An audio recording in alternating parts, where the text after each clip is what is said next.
Hello, my name is Marcus. I'm the compiler of a collection of therapy quotes entitled 1001 Windmills of the Mind, a collection of advanced self-help quotes taken from what's often called the psychodynamic or the psychoanalytic perspective, which long ago, as I understand, is referred to by some, or perhaps many, as philosophical medicine and narrative medicine. In this video, I want to continue on the topic of the Odyssey story by the famous poet from 3,000, whatever it was, 3,000 years ago, Mr. Homer.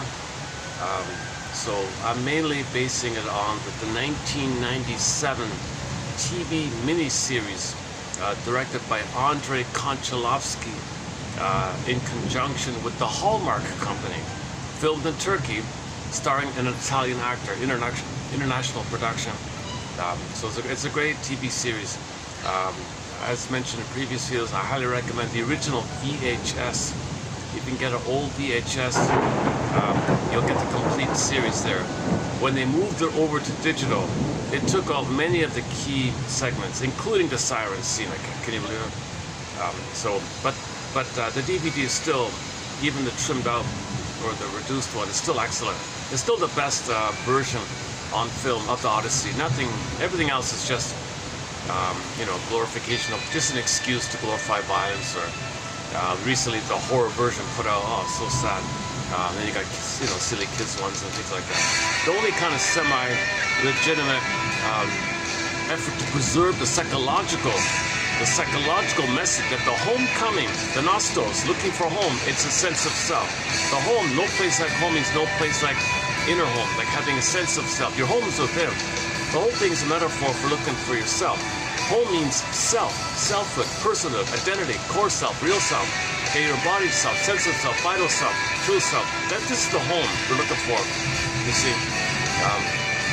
So if people lost it, okay, so that symbolized that when Telemachus was born, the father's not around, so he can't go through a regular developmental process. So he's got the mother and all that, but she's got needs, and he's bound to turn to the child to take care of her and comfort her. She might, be a little too close like that. And you can't develop out of the orbit. You can't find your sense of self if you're only in the orbit of the world of the mother.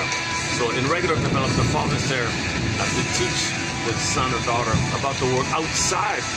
That is needed to get out of the fusion with the mother, the oneness of the mother, to have a sense of self. It's like a bridging phenomenon. That's a famous triangle issue like that. So all these characters in Odyssey have an Oedipus issue. So Mr. Floyd was, fair enough, he called it Oedipus Apollo.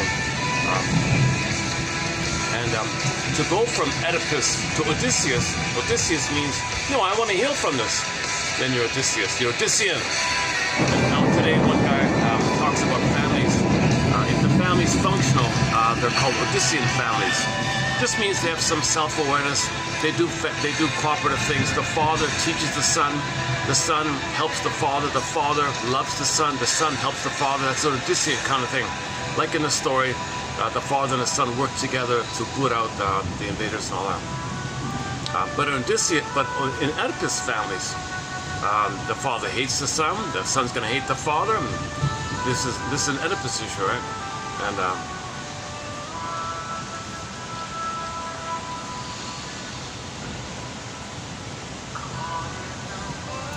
I'm having a bit of an off day today here, so I'm not going to be speaking in a refreshed manner. Luckily, I got that nice spot here today. Otherwise, I probably wouldn't do a video today. I'm a little kind of short on, I'm a little fatigued here today. But I want to keep posting a quote, so stay tuned. So we'll post that quote about the difference between Odyssean families and Oedipal families. So there's this good self-help question right off the bat. Was your father around to teach you, and did he accept you? And do you respect him and support him? Is there that kind of Odyssean quality? Yeah. Or was he bitter and narcissistic, selfish, cared about himself, that ignored the kid, didn't want the kid around, and leave me alone kind of thing, and then you're angry at him, why do you ignore me? Go away, I don't want you, you just go with her, leave me alone. This is some kind of rejection because he was rejected. He rejects the kid because he's rejected, or he's jealous because he's with the mother and the mother ignores, doesn't want him, fine, take him. This kind of Oedipal thing. So the triangle mess. So the self-help question is, think about, we'll start off with the father. Was your father Oedipal or Odyssean?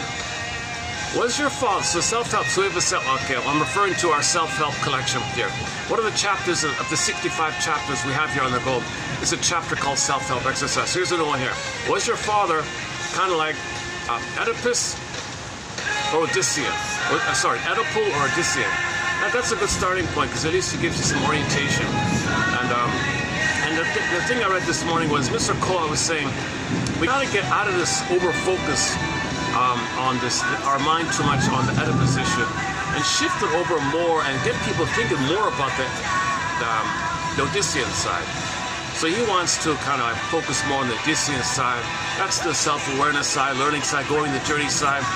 Facing facing the unconscious. You're nothing without your unconscious.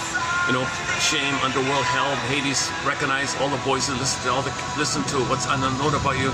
So feed what's unknown. So that's when Odysseus went to the underworld, gave some blood or food to all the ghosts to connect and communicate and dialogue, process, recognize what's going on. He learned from he learned from what denied. He learned from his memories. He paused to learn like that. That's an Odyssean kind of thing, to learn. If you're learning and developing and you're curious and you're trying to learn, and you're asking questions, Poseidon, what do you want from me? I want you to understand. What do you want me to understand? So if you're in a kind of curiosity learning mode and you realize you want to learn and improve, that's an Odyssean kind. Was your father curious like that?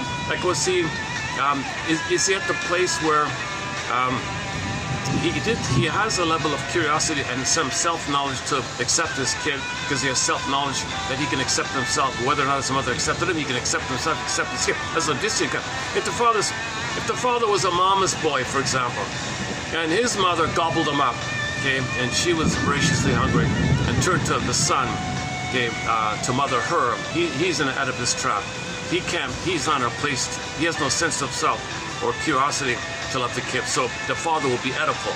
If the father had a mother who gobbled him up, mostly speaking, smothering, mothering, engulfing, Jocasta mothering, passionate mothering, mother says, I made you to find me, take care of me, I don't want to be alone. I have no sense of self. I didn't go through development. My mother rejected me. I turned to you. I made you to find me. So son, you take care of me. And she uses guilt trip tactics. You're disappointing me. You got to suffer all the pain I sacrificed for you. I did everything for you. You got to owe me. So this ties the son. So if the father was bound emotionally, psychologically to his mother, he's trapped, quote unquote, married to his mother. So if the father is bound and didn't get out of the primary dependency because he's too busy giving his mother her missing primary dependency, he never got his primary dependency needs met. So he never differentiated, never had a sense of self. So lack of differentiate, lack of sense of self, lack of home. If the father has a lack of home or sense of home or anything in that area, okay, he's an Oedipal father. Okay.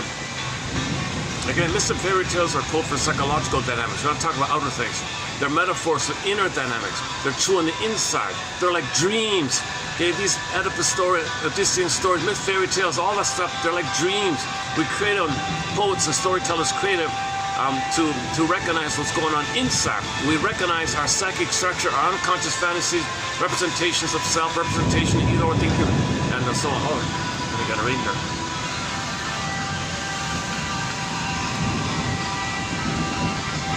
Oh, it's very appropriate to have a bit of a storm. Talking about the Odyssey, Odysseus was always facing these storms. The idea, one person said, the idea of all these storms that we got, he had a raft, breaking the boat, delays, all this struggle he had on the ocean like that. That's because the Poseidon, the unconscious, is guiding this thing. Like, you can't find your sense of self if you lie to yourself, if you're still a defensive narcissist, arrogant narcissist, then the waves are there delaying you. So this is finally, near the end of the film, what do you want me to learn? Well, you're nothing without your feminine self, your vital self, your core self, your body, your sense of self, your ontological self, your ontological safety, your sense of self, embodiment, that's called the feminine. So you do from the feeling. Narcissists don't do from the feeling because the feeling is related to your identity. He doesn't have an identity. The Oedipus issue, nobody has an identity. Okay, so I mean like a sense of self-identity. Your own identity is jungleism, survival, narcissism. That's not a real identity. That's a pseudo-identity, a false identity, an asset identity, defensive identity. It's a jungle mentality. It's a shell. It's violent because you want to protect. You don't want to feel the pain of not having your real self. So a lot of these narcissistic issues are about, and the violence you see in these films, it's to protect the only sense of fake identity. They're protecting a fake identity. If they can't even protect their own fake identity and to touch no identity, it's called annihilation anxiety. You don't want to feel that massive anxiety that any baby would feel if the mother was hurting him. You don't want to feel it. So your armor like that, and your way to armor is anger. Anger is like a shield, but it's always based on the memory that your anger at your mother's attacking yourself. And then you have the defensive structure in your mind where others are you and you shame them because mother shamed you and you're shaming yourself. So to disperse the tension, you shame others to release the tension that you're shaming yourself. And that's the cry for mother's love. So shaming yourself is your cry for love to the mother. Because if you loop it back originally, the baby cried for love. It wasn't available. Remember, she didn't get her primary needs met. Okay, so she turned to the baby to mother her. So the baby said, what about, aren't you going to mother me? No, you mother me. I'm the mother knows best. So she does all these tricks and lies. She's kind of wily and cunning to deceive the kid. It's very corrupt like that. Anyway, so mother, you're so blind to me. I need your love. No, I need my mother's love and my mother to give me love to me. So I turn to you for that. You can't turn to me. What are you talking about? What do you think you're talking? I'm the mother here. Okay, so baby's rage at this is going to rebound him. Okay, the rebounding in of this rage, destructive fantasy, oral rage fantasy, block turns him. Okay, Scylla. So in the mind, he's got a sea monster. Okay, that Scylla thing, gobbling up the guys like that. That means when you self-activate, when you feel authentic, it's going to snap inside. It's going to like reject yourself. So you're denying your self-activation, because when you self-activate from the real self, you're going to trigger the pain of your crying for love, turn to anger, rebound it, and turn to the sea monster. The sea monster attacks yourself, and that's your cry for love. So self-activation, you see, you're loyal to your mother. Okay, hang on, back up a second. So let's slow it down here a bit. Originally, the baby has stress. When the baby's needs are not met, for secure attachment, self, safety, rhythm of bliss, he feels tension, stress. Okay, build up, fear, build up. Anger is a signal for love. Anger is a communication or a signal for love, right? So it's not a separate thing. It's the desire for love. Anger is a cry for love. Baby's crying for love. Okay, so this is a signal around his need not being met. Needs and feelings are linked. Needs met feel good. Needs unmet feel stress, pain, shame, anger, all. So baby's needs for safety and rhythm of bliss and continuity, and called the rhythm of bliss, rhythm of safety, called entrainment mothers, reverie mothers, attunement mothers, love and acceptance, and making it safe for the child to blossom and be himself. That's all missing. Mother, I need a safety with you. I need a security with you. Now there's I don't know what you're talking about. It's all about me. It's not about you. I can't see you. You gotta see me. You gotta mother me. I'm angry because you don't mother me. Why are you angry? I can't mother you. I'm angry at this expectation. Well, I'm angry you think you didn't mother me. Well, I'm angry that you're doing all this. So, mother, you're so blind. I'm the baby. You're the mother. No, I'm the baby. You're the mother. What the hell? So there's no logic in the survival brain. Things to flip around, all the fusion, symbiosis, merging, fusion, who's who. But, so the unconscious in the mother is illogical like that, obviously, right? So the baby's under immense stress. He's got to try. Nevertheless, he'll scream and fury and rage.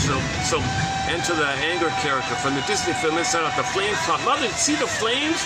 Can you at least notice the flames popping up from anger's head? Notice how the flames spell SOS? Baby, you don't get it. It's all about me. I'm an SOS. You're ignoring me. You're insulting me. You're blaspheming me. I'm entitled to receive mother's love. Mother, you're really unconscious. She's psychotic. There's no logic there. She's like a cyclops, isn't it? The mother's like a sea monster. She's a cyclops. She doesn't. I mean, the spine, the amygdala, the survival brain. The mother's survival brain. We're not calling the mother that. We're saying her survival brain is like that kind of thing. That's a gruesome image.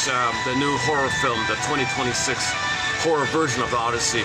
The main poster is this spine-looking thing, like so that's a survival thing, like some kind of like a scorpion-looking thing or something, some kind of insect or something. That's a really cynical thing to do. The mother's just snapping like that. So yeah, that image could be.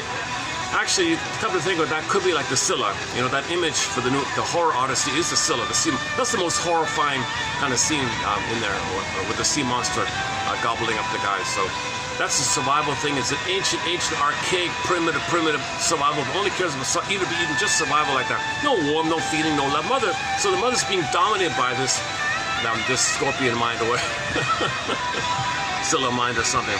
So she's not thinking reasonably. But the baby is a budding beauty. He is a man. Does feel. He wants to continue to feel. Mother lost that herself. So she's operating out of the survival brain. So the baby is communicating from a feeling place, from a mammal, like from the embodiment place. But that's rejected. Now he goes, so for the baby, like the mother, pin goes in the collar, emotional body goes flat. Okay? The animating quality is called Helen. And the Odyssey is called Helen. Everybody has a Helen. The Helen was scooped away. They're stolen by Paris, whatever. It doesn't matter. The Helen's gone. Okay? The feminine, the soul, the embodiment, the feminine element, the feminine principle called Helen.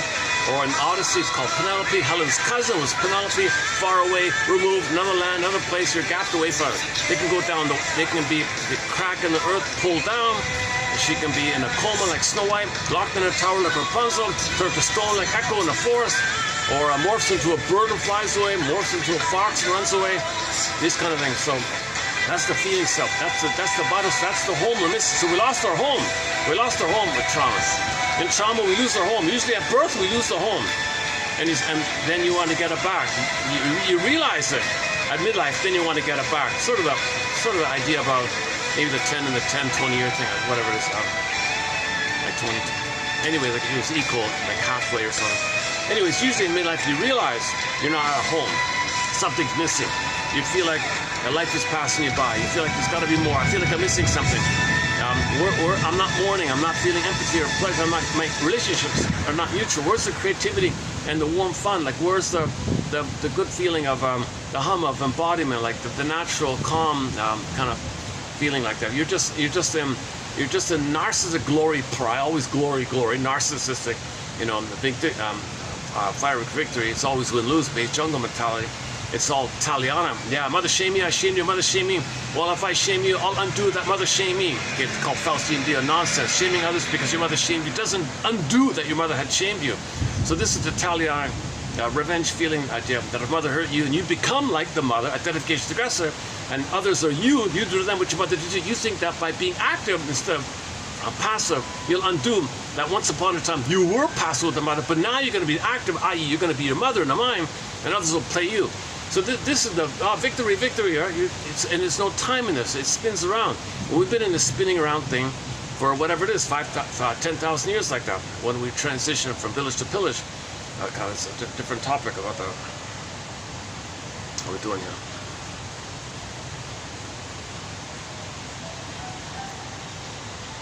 I don't have the fan here, so you'll see me sweating soon.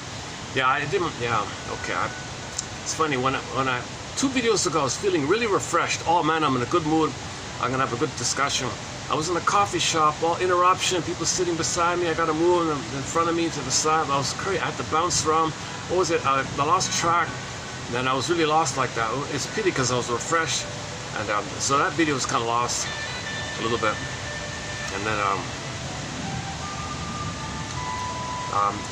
yesterday's video of this venue was a little better. So now I'm kind of dipped back a little bit. So I'm feeling the waves in trying to present this material. So where are we here?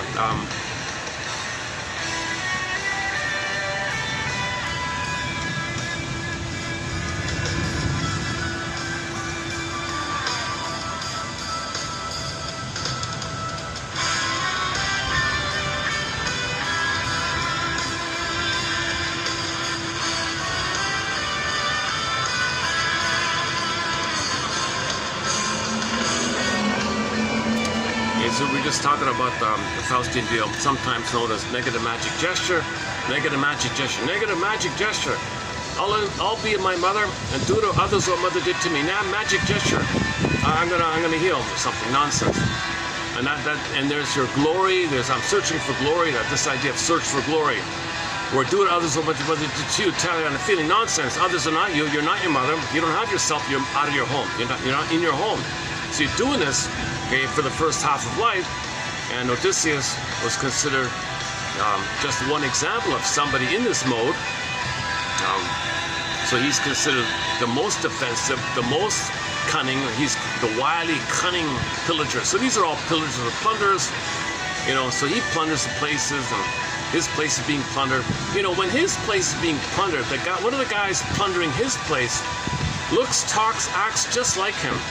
You know, if you look at the Armand Asante version, if you look carefully, one of the quote-unquote suitors plundering his home while he was away, plundering other places, and he's coming back. While he's coming back, other people plundering his place. Well, one of the guys just like him. So this is that he's doing the very thing that's happening to him. So we're in this mode of everybody's gobbling, like everybody. He played the song by Rick Emmett, eating up the planet as fast as we can. They want to eat or be eaten. So this because nobody has a sense of self. Nobody has a sense of self. So 10,000 years ago, babies were removed. And when the baby's removed from the mother, he feels plundered and empty, oral rage, entitled, greed, gobble. It doesn't work, gobble, doesn't work. So we've been in this gobble mode for whatever 10,000 years. The theory around why it started was the mismanagement of our discoveries. We got serotonin, give me more. How do you get more? Well, suffer the kids, they'll be flying monkeys and they'll go out and gobble. And we've been in, and then that kind of, that they develop a psychology that perpetuates the psychology of pillaging. That the pillaging promotes the psychology of trauma, lack of home, emptiness. Then you gobble, so people have oral trauma. Then you oral out, because emptiness in, oral gobble doesn't work. Okay, for thousands of years, it's been going on for thousands of years. And he says here, we're looking for something. Looking for something to believe in. Won't believe in the Odyssean idea. Believe that we can improve with self-awareness. And Homer is an excellent role model for this, giving us a very fancy poem, very elaborate poem like that, many books about him, and all the other philosophers and playwrights, and the Goethes and the Ibsens and the Freuds and so on. And now we have thousands of excellent quotes from a variety of authors in this collection here. The comic psychoanalysis, you know, the Twilight Zone. Next stop, open the door, Twilight Zone. That's the other world, right?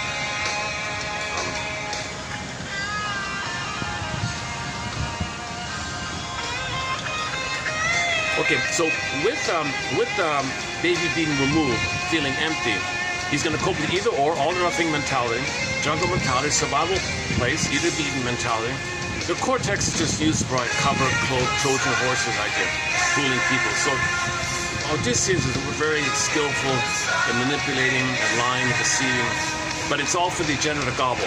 So he's considered one of the wiliest, most cunning sacker of cities, right? Plunderers. So he's a very skillful pillager and plunderer, like that. Anyways, so there's two things going on here. The outer plundering is the reflection of the psychology of inwardly that we see about the Odyssey. So the story in the outer, okay, like the first half is the outer. Well, the second half is like you're rewinding in, looking inwardly like that.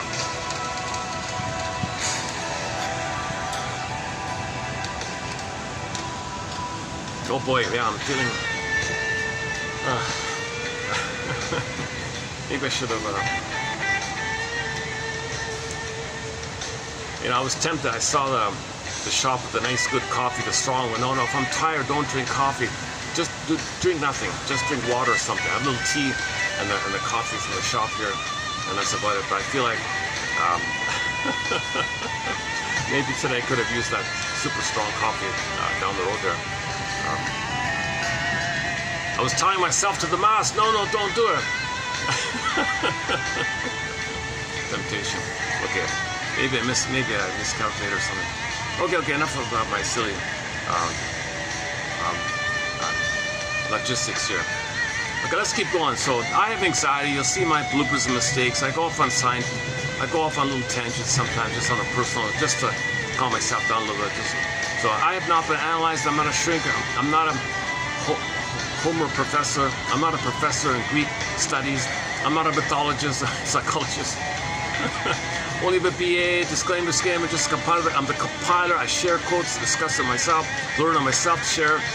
Sharing helps you to learn it, kind of. And I'm going by the 90-10 rule. If I post 10 quotes in each video, roughly 10 quotes, the hope is 90-10 rule, maybe one will be of interest, and that can help anybody in their journey. kind of thing. So we're all fellow journeyers. One guy said the travails of the traveler reveal the traveler to himself. Everybody has a Odysseus in them. Everybody inside their mind, there's an Odysseus. So it's there. So that's the part of you, that's the hero in you, that's moving when you consciously want self-awareness. Inside the Odyssey's going on as you're doing reflective work, asking questions, making I statements, reading books, taking workshops, studying something, just trying to communicate more honestly. Then things will go on inside and reflected in your dreams. Dreams will give you report cards. Dreams are report cards. It's like this in your soul today. Good work. You did something in the day that's helpful, so things move along inside. As above, so. So you get feedback from the gods. Okay, man is nothing without the gods. The unconscious. You're getting it's a mentoring there. So all these gods you see in the Odyssey. What's her name? Athena. That's your inner wisdom. Poseidon. That's the broad kind of voice. It's regulating the movement. It could be any other kind of a grand god that's very powerful, as Zeus's and Poseidon's and all these characters. So these are. So in the Odyssey one, it was mainly Poseidon saying, Odysseus. So you see the wave special effects. Speaking of Odysseus, the shore there. Who are you? I'm Poseidon. You're such an arrogant guy, aren't you? You boast about. You boast about being an arrogant narcissist.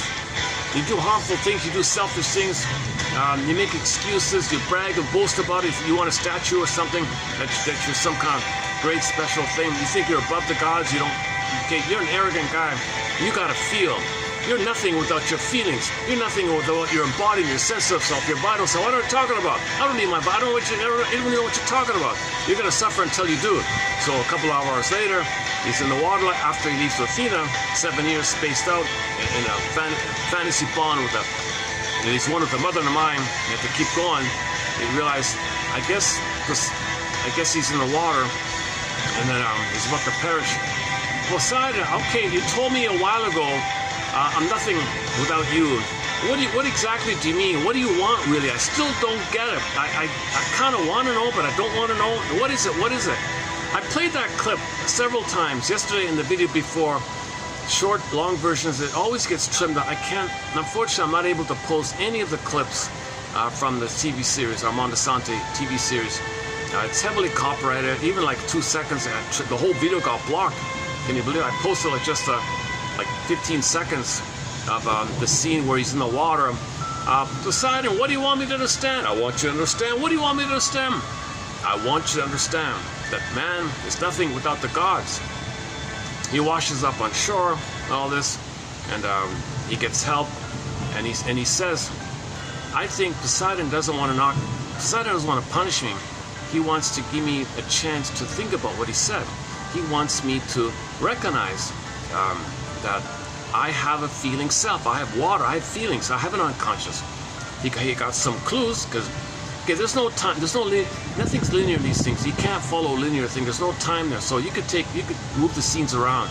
Although earlier it was an underworld, you could have Poseidon first, then the underworld, Calypso, and then Lotus Lamp. There's nothing like it. It's all like a column. There's no time. So you can't think in terms of logic, like in terms of linear logic in the dream world. It's each bit, each round, each cycling, each protocol, whatever. It's not linear. It's just a time to learn about yourself idea. So when he learns that he's empty and he gets a glimpse that he's nothing without his real self. I'm nothing without my real self. I'm nothing without my body, my home. I'm nothing without my home. There's no place like home. Dorothy, no place like home. So the whole thing with Dorothy is no place like home means no place like having a sense of self. Home means selfhood, personhood. There's no place like having a sense of self, embodied self, real self, true self, core self, the vital self, embodied self, sense of self. There's no place like that in you. That's what you're looking for. It's an inner journey thing. These are not geological outer things. Yesterday, even one guy said, a lot of you people are one Greek scholar, where Jesus Christ, you guys are really missing it. You think there's some kind of actual trails go, like some literal thing going on. He said, forget it. And he gave you a clue. He said, the Homer was kind of inspired by the sun, 12 up, day, night, left the sun, like underworld, sun and under, and then east and west. Like he was kind of doing a global, like a globe, Earth going around the sun. He was like an ancient graphs and all that. Nobody understood things. So you project your psychology on what's going on in the environment. So you're trying to know about yourself by projecting. So we project our psychology on the outer natural forces. And a long, long ago, 10,000 years and all, in Africa and all that, people would have these cosmologies and things. It's an attempt to look at your psychology. So Homer just picked up on the tradition that was prior to him. This is like being passed on like that. So it's not meant to be any kind of physical thing like that. Yes, the Greeks, did a lot of, they're famous on the sea. They're famous for doing a lot of travels on the water. They live by the water like that. And they did a lot of pillaging and plundering at the time, I guess. So there's some kind of physical, but it's not really about that, right?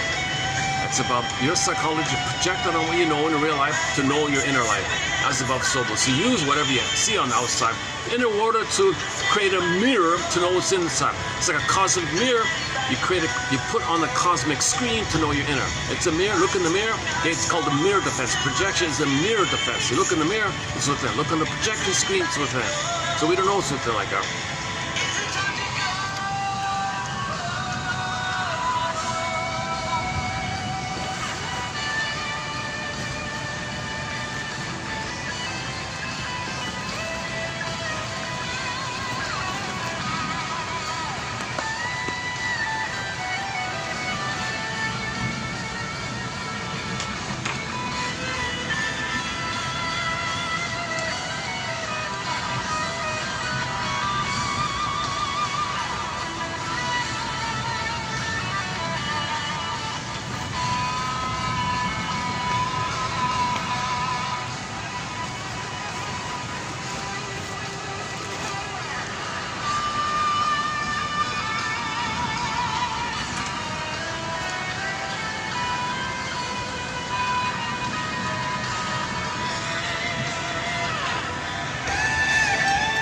I still have to take perspiration management with no fan here. It's still 40 with the heat thing. Even if it's raining, it's still kind of pretty hot. All right. So where are we here? In this introductory part here, we're talking about our metaphors for psychological items. They're true on the inside, not on the outside, but we don't see the inside.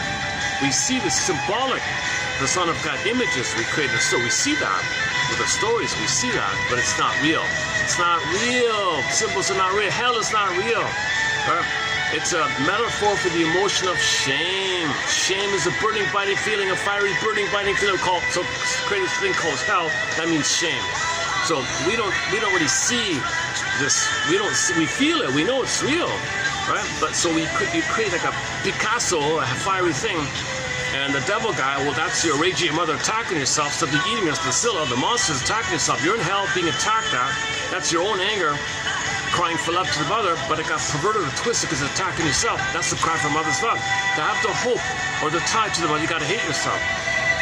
So when you self-activate, have the tie to the mother to maintain your cry to your mother. You self-sabotage and self-defeat, and your anger attacks you. So self-activation triggers Scylla, snaps you up, so to speak, and then you're stuck there, and you're in this timeless loop. So that's one take on the Scylla discussed yesterday. But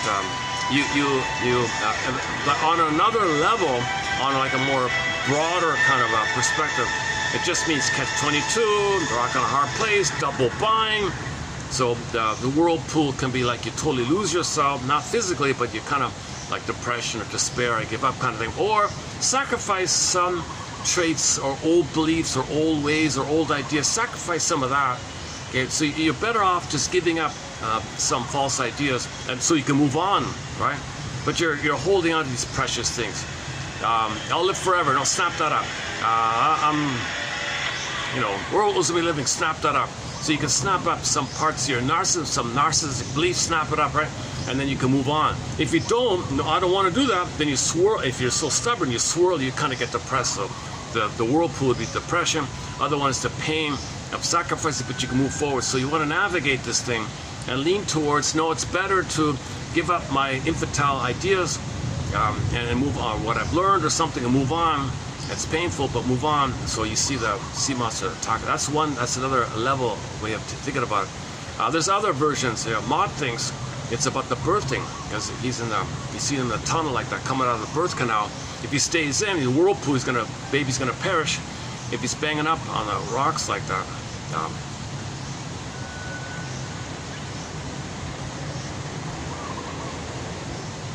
So what Maud thinks the umbilical cord with 3 blood veins, that's a sea monster, and you're enraged at outwardly, you're enraged at the cord and the 3 veins in the body, the placenta. You make a sea monster, you're enraged at it, it's enraged at you, because so you're fiery and enraged, it's attacking you, but it's not. You're just enraged at it, so you think it's enraged at you, called paranoid projection. That's all it is like that. So you're facing this while you're trying to be born, but if you stay in whirlpool, you won't make it. And you believe in a paranoid manner that the cord and the placenta and the body, 3 veins, sea monster attacking you. It's not, but you're enraged at it. So you got to navigate. How do I be born by not staying in, but facing the fear of my paranoia that I'm attacking myself? And how do you navigate this thing? So it's Maud's theory about the Scylla and the Cerberus one, or generally the most pop culture. I mean, the mainstream is no. It's just double bind. You suffer some losses. It's better than more losses. So they're both losses. So the lesser of 2 evils, so to speak. So you just choose, you minimize your losses. So you choose, you err on that. But really, it's not losses. Really, it's actually a progress, because you're growing up, you're maturing to give up some infantile beliefs, some infantile attitude, if you do it that way, or with that version. But my favorite is just self-mastersynth, self-activation, trigger Scylla, which snaps you up and you feel pain. So anytime you want to self-activate, self-agency, real self-agency, something true, you're triggering when you were true. But mother failed you, monster, which is your cry for love to mother turning into a monster, block turns in yourself, so you self-activate, monster in on yourself. Self-activate, monster in on yourself. You are your own worst enemy. You are your own worst. Play the song by the band Delirium. Can't you see? Can't you see? Can't you see? You try something and like, ouch, I'm afraid, I can't do it. But that's what happened. You baby wanted to be himself. He had a budding beauty to blossom, to be himself. Mother failed him. Rage at her. Rage at himself. Rage at himself is rage at the mother. It's got to go somewhere, so it goes to himself. But rage at himself is the cry for mother's love. It just morphed into rage and it turns to himself. In the theater of mind, that's a monster. It could be any monster. It doesn't have to be sea monster. It could be any wicked queens and wicked witches, and devils and horned characters and devils and these kind of things. Anything that's in rage wants to gobble you up. Okay, that's just code for it. That's 99% of the baby's rage, oral phase. It wants to take in. Baby's desperate to nurse, attach. Not just about male physical side. It's emotional survival. It's about emotional safety. It's about taking in mother's maternalness, mother's maternal life force, feeling of the fusional maternal baby blissful time. It's about the continuity of the egg, the maternal baby maternal are in a kind of fusional oneness, social egg-like thing. He's expecting that. He's enraged because he breaks out of the egg. He's psychologically, the sense of self, golden ball goes down the hill, pin in the collar, soul flies away. He's enraged at this. Now he's living a hollow life, empty life. But he's in pain, defense against pain, armor, narcissism, okay, treat others the way you would treat, jungle mentality, either or, okay, identify with the aggressor, okay, then you chase for, due to the compulsion to repeat, you chase for symbols, but the symbol's going to reject you, because mother rejected you. The symbol is going to betray you, because mother betrayed you. You're just repeating the same thing that happened, because no time, and when it's trauma, you repeat, hoping for a better past. So all this dysfunction that's going on is hoping for a better past. So ultimately, the banner should say, one guy had a clever idea, give the all hope for a better childhood past. So in the Odyssean thing is, he did give up hope. When he left Calypso Island, after 7 years of this fantasy that his mother loves him all the time, so there's a fantasy that mother loves him. So imagine, so the symbol of it is, imagine in the middle of the ocean, a beautiful paradisical island. There's the most beautiful, heavenly, most beautiful woman in the world. Vanessa Williams had that in the story. And you're alone with her, and she's just totally you're one with her and you just hang out together all the time. She's so sweet and gives you the finest things, and you're just on this, the sandy beaches, and it's just a playground, beautiful sunsets, and she's the most, you're one, exclusive, one-to-one, no other. This is the fantasy. So anyways, you can't do this because you lose yourself and forget about home. So he was forgetting about home. So in the unconscious, Poseidon told the messenger guy, he could take a picture, Hermes guy, no, he's got to move on. You got to move on. So sorry, Calypso, I got to move on. Oh, really? So he moves on. So he builds himself a raft, a little dinghy raft, Odysseus' raft. He's on the raft in the ocean, lost, alone, because now he gave up hope. Now he realizes he can't live his whole life in a fantasy bond that he's one with the mother. Give thee all hope for mother in the past. If mother didn't love you in the past, and you keep dreaming and hoping for it, okay, you're kind of lost. You're going to lose your real hope. You keep doing that. Yes, sometimes you got to fantasize. Yes, sometimes you need to take a break like that. There's necessary regressions. It's bound to happen, but you got to navigate. You can't stay there too long, right? Just like the lotus eaters, the guys who are stuck there, Odysseus had to yank them. He had to pull them and tie them, and they were like all spaced out, those guys, right? I think in the Italian version, the 1968 Italian TV series, Italy did a TV series. I didn't see it, but I just noticed it was like a set. I just randomly clicked one of the clips there, and it was the scene where Odysseus was yanking the guys. They're all spaced out on Lotus, whatever. And they were stuck, they wanted to stay. He had to pull them and tie them, and they were like going through withdrawal symptoms. They were shaking and spacing out. So you have to save them like that. So he's the most self-aware one, right? So he saved the other guys like that. And likewise, the mast, he tied himself to the mast. Other guys can't do, wax and ears. So he's the most conscious one. He represents the most conscious place that a person can get to, the most evolved consciously. He's been there, done it, he's plundered all these places, and now what, So now he's ready to look within. All the other guys still have hope. All the other guys are all greedy. All the guys on his boat are greedy, selfish, impulsive, childlike, right? And all the people plundering his home are the same kind of thing, including his double self or whatever version of him. So he's surrounded by this whole kind of thing. So anybody who's kind of like aware of this, they're kind of really alone in the world, right? Because around you, nothing supports you. Very little supports. Like for men in midlife, there's nothing. There's almost nothing for anybody. That's why Robert Bly is such a major rock star.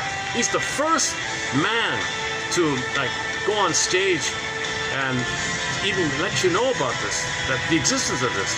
So he's like the leader of the men's movement in this kind of area. So he's like the closest thing any man ever had to a man saying, like Odysseus, you've got to find your home here. Grief's the doorway to identity feeling. So he's the grief poet. He uses grief and poems and all that. Like this, he gives these psychological derivative fairy tales. So he would tell man, look man, your soul is locked in a cage.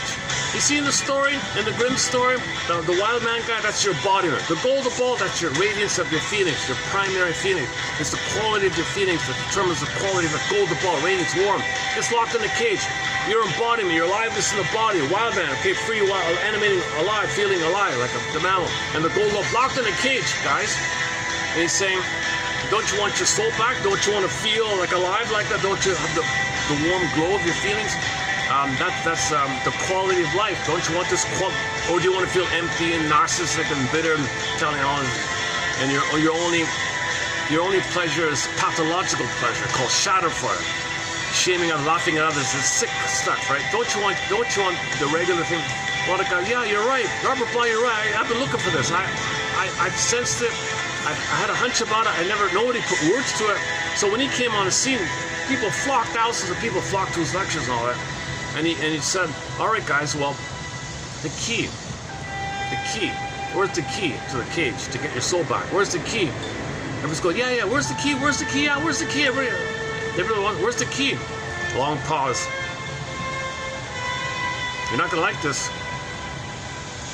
The key to getting your soul back, the key, the secret, the knowledge, the insight, the secret thing here, the secret key, the key to get your soul back. That key is hidden under your mother's pillow. The metaphor means that your mother, imagine her head on the pillow. Under the pillow is dark, metaphor, unconscious, dark, shadow self. That means she unconsciously used the boy to meet her needs. That compelled the child's soul to be sent away, locked away, because the mother used the child to meet her needs. Mother said, I made you to find me. Okay, I want to feel better. I shame you because I feel tension release. Yeah, she's doing the same thing. She feels better by shaming the child. Or she wants the child to play a role so she get narcissistic supply because the child sees him, she feels seen. She's still trying to work through it and get the love that she didn't get, using the child to play a role. Scapegoats, makes the child be a star, do no wrong, the golden one, or all these, or be free, or make me laugh, or serve me, or attend to me, don't let me feel alone. The mother has all these things on the kid. Yeah, she doesn't know she's doing this. She doesn't know she's doing this. It's a compulsion to get mother's love. That's a secret on her end. She doesn't know she's doing it. So she can't give you the key. She can't give you this insight. Okay, so you gotta get the key. That's why this is told. That's why Cersei said, you gotta go to the underworld. You gotta go to the underworld and face Jocasta. In the underworld, Odysseus sees Jocasta. Jocasta is Oedipus's mother. Okay, his mother. Okay, hang on, hold the phone here. Jocasta is the broad mythological, the broadest of the broadest general idea of mothers using the babies to meet her needs. Okay, leading to the mother-son problem, the fusion like that. So that's like the archetype for the universal archetype called Jocasta. Jocasta mothering, passionate mothering, engulfing mothering, smothering mothering, demanding mothering, do what I say mothering. I'm in right, I'm entitled, I made you to find me. Now you're disappointed. She's all these guilt trip. All the pain I have, I made you, you owe me, mom, I gave you life, you owe me. All this I call Jocasta, just a general idea. So he sees Jocasta, and who does he see as well? His actual mother, as a version of her, as a specific version of her, as his unique personal mother is like an example of Jocasta. He sees the two there. So he sees Jocasta, then he sees his mother. And then part of the thing, the mother's saying, yeah, I'm here because you disappointed me, son. You didn't come back. I was in pain. Your fault. Guilt trip, guilt trip. So that's he's starting to get pieces of the puzzle together here. My mother's like Jocasta. Oh my God. Oh my God. Now he's getting some insight, right? Now he's getting some kind of knowledge. So he's facing the shame, the sticks. Okay, he gave blood to these ghosts, so he can talk to it. Be alive to me. Talk to me, people. So you gotta listen to yourself, listen to your inner, listen to some memories that you had, listen, guess around, listen, be mindfulness. I don't know how you do it, but projection, you project and listen to it, create a story, free association. Imagine, recall what your mother said. Go on, anything else? Oh my God. Yeah, she did say these guilt tripping things. When the mother guilt trips the boy, that binds her. The mother uses guilt to bind the boy or the girl to her because she wants fusion. She wants oneness. She wants symbiotic primary fusion because she didn't get him. She turns the kid to get him. The way to get him is to shame the kid. The more the mother shames, guilt trips the kid, the more that kid is bound to her. The more he's tied to her, stuck in the tar baby phenomenon, stuck in the tar pit. The more the mother does this, the more the baby's bound to her. That's the Oedipus issue. So he sees his mother and Jocasta in there. They're two pieces apart. His mother is just like a local personal example of the broad phenomenon that Jocasta represents. And there's more to it. You see other characters. Okay, so he sees how he betrays his feminine. His mother betrayed his feminine. Agamemnon betrays the feminine, famously. He looks into Agamemnon's face, he sees his face. He betrays himself, mother betrayed him, he's him, because he's famous for betraying the feminine, and he betrayed his feminine. Okay, in the backdrop, you got the Sisyphus guy, okay, doing it again and again, hamster wheel, boulder up and down, okay, treadmill, this thing. He looks at one version, he looks at the Sisyphus' face, it's his face. He's doing it again and again. Mother betrayed him, guilt tripped him. She betrayed him. He betrays himself because Agamemnon betrays the feminine. That's him. He's Agamemnon. These are all parts of you. These are all in your dream. You project onto people and it's a part of you. So he's realizing, oh my God, mother, you really, why'd you do this? Okay, now you got to put your mother on the couch. Now you got a dialogue with her. So you mean, mother, Your mother wasn't around? Yeah, no, my mother's country was plundered and pillaged by people like you. This dark force plundered my mother was plundered. She was a suffering waif, a pitiful, crying, helpless child, and she had a child, she had me. She was depressed, she couldn't love me. Your mother was like that, really? Oh man, oh man, oh man. And I'm part of this kind of plundering system that did that to my own grandmother. You know, it's possible maybe he even plundered the place that caused that. Maybe he even, you know, it's ironic because he may have even plundered where his mother was or grandmother was from, and not intergenerational trauma. So it's coming around onto him. So what he's doing causes and perpetuates the very problem that he's creating. He's creating the problem that he's trying to face. So you got to get out of this loop. We're in a negative loop of eating up the planet.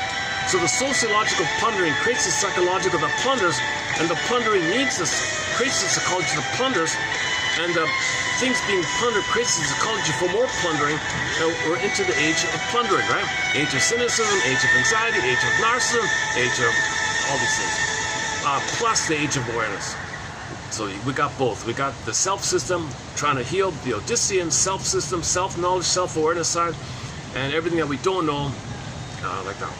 So on an individual level, we have a thing about, was it Firestone or something?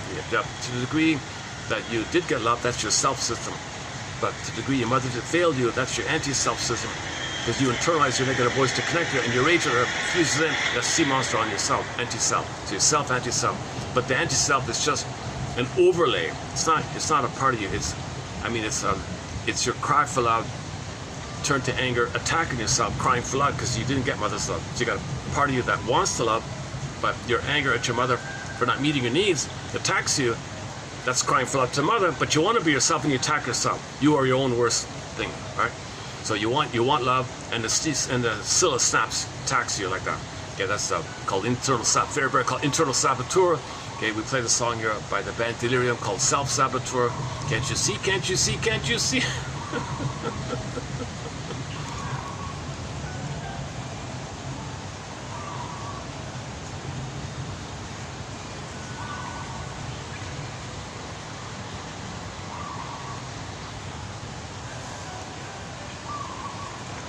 Are we getting the birds in the? I'm trying to get the birds in the camera. The doves.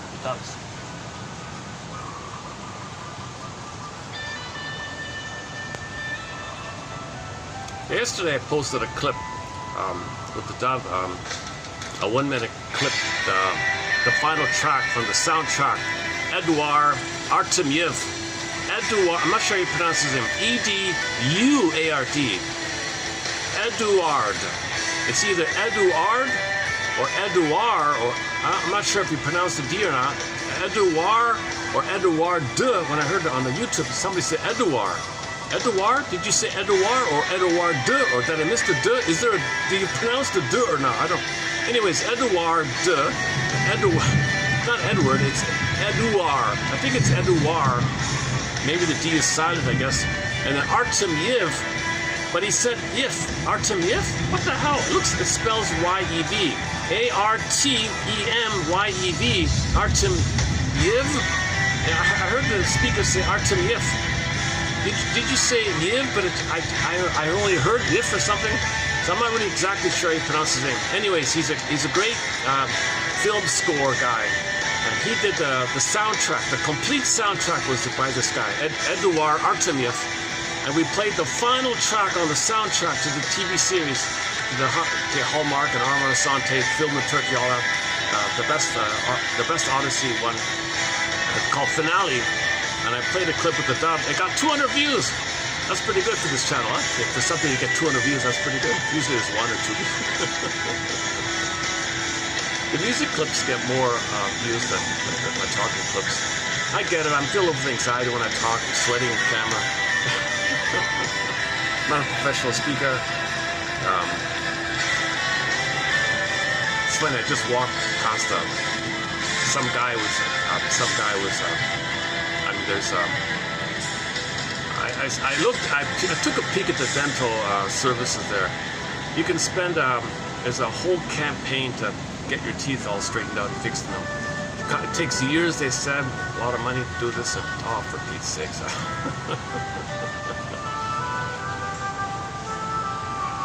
So I'm not really meant to be a presenter like this. But nobody's doing this. Nobody's teaching analysis for the public. Nobody's making it simple and clear. So maybe I do play a role. Maybe I do have a role in the sense that the jargon is too obscure with the shrinks and all of the eggs heads lost in their little quibbles about, does this term, do you mean by that? Do you mean, listen, these are all red herrings most of the time. This archaic. A lot of intellectuals, ironically, a lot of shrinks are engaged in intellectualization, obsessing about intellectual things, obsessing about thoughts to get away from feelings. So most of this stuff doesn't really help. The self-help stuff is fluff, trite, wrong, erroneous, silly kind of thing. Fantasy idea, magical thinking. They'll think, wish it, they'll get it. And they don't even tell you the babies have that thought. They think it, and there it is. Poof, there it is. Babies think they don't realize the mother gave it. They think they gave it to themselves. Oh, you want something? Just think it. Poof, there it be.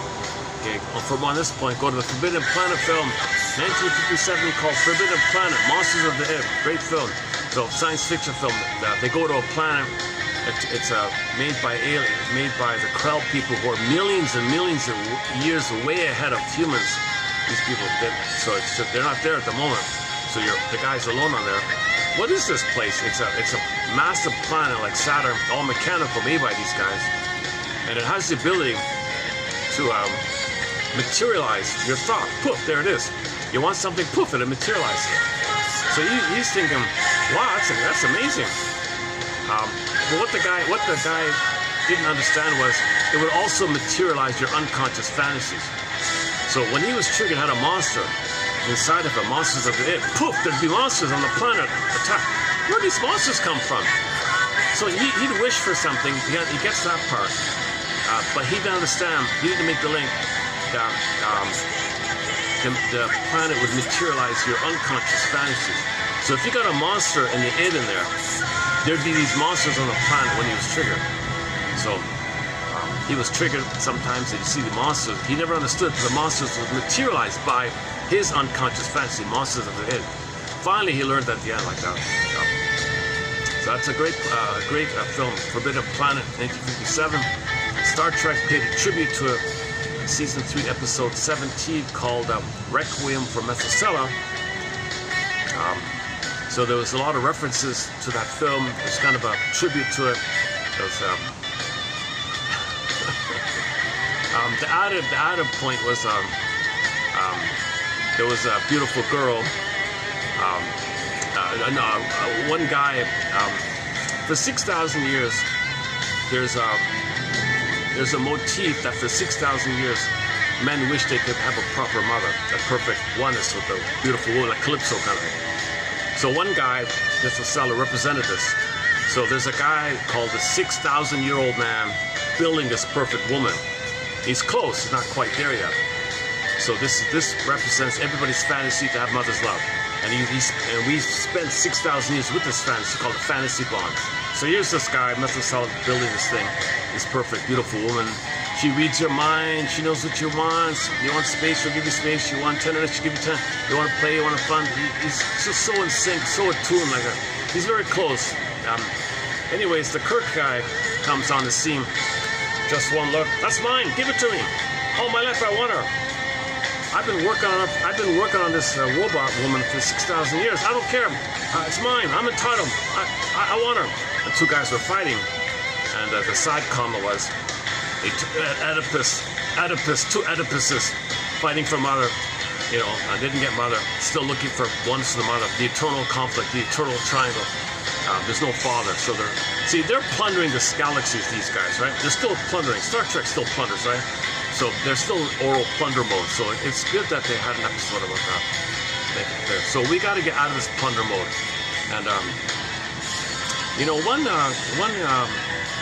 one author made the point that one of the lessons that Odysseus obtains at midlife, or anybody in midlife, is that you realize the first half of life, there's no real gain. You think it's a gain, but it's a no gain. It's always a loss. Like there's a zero sum, whatever you call it. So So you realize you're not really gaining. You think you're gaining, but you're not gaining. You're getting emptier and emptier, but you think you're gaining, getting emptier. You get something more empty, get something more empty, so it's not working. So you want to move to a place of generativity.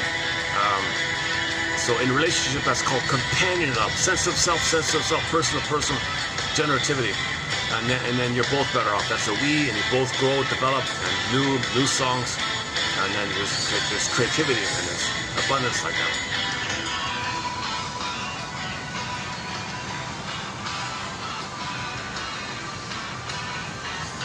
Well, I gotta be careful. My film only has 2 hours and 50 minutes of storage. No, okay, got an hour left. All right. Oh, it's only been an hour. Look at that. When I'm tired and I talk, it feels like a long time has passed, right?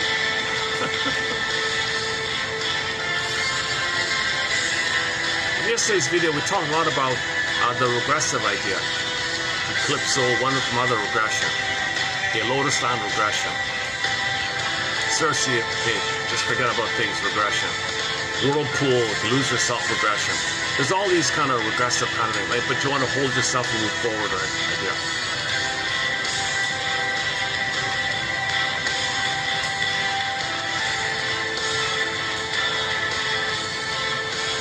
Okay, I'm really absent-minded here today. Let me do a preview of some upcoming quotes in the pipeline. Let me hit the pause button here. Yeah, what I'm going to do now is the preview of let's see, 3356. So this is I'm still in preview mode here. Okay, so I'm adding more quotes to our topic on the Odyssey here. Yeah, let's pick up on the one about the difference between Odyssean families and Oedipal families. So this is maybe this is Mr. Coat's greatest contribution.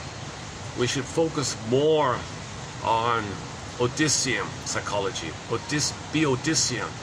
If you always say, oh, we're Oedipal, didn't get mother's love, pain, okay, greed, envy, narcissism, envy, greed, narcissism, can't be a parent, still infantile, turning to the child to mother, this is Oedipal stuff.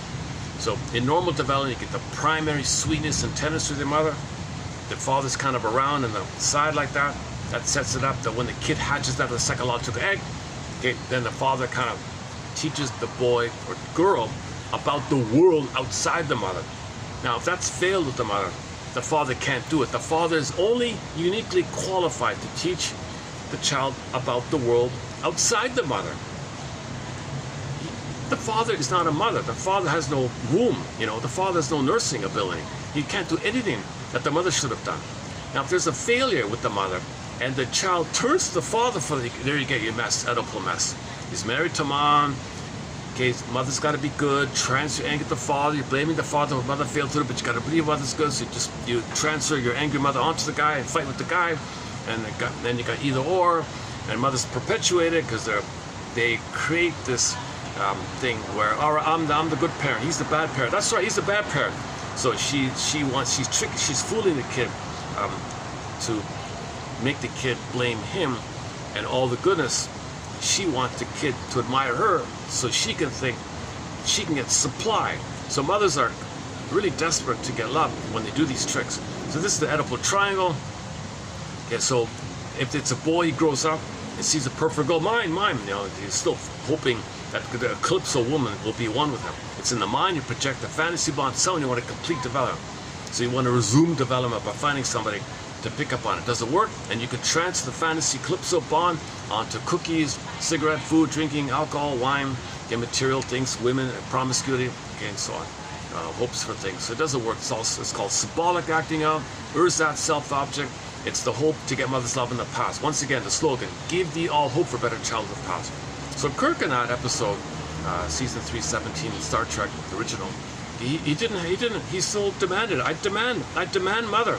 I demand this mother, this symbolic mother. The reality, it's a robot. I don't know what you're talking about. I demand this oneness. Because he projected the need for oneness onto this perfect, beautiful, perfect. The robot's designed to read your mind and your waves and everything's perfect. Oh my God.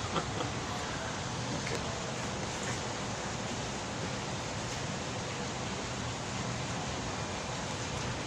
So if he can't resume development, he just gobble and greed and plunder places. So Odysseus was a very good plunderer and pillager.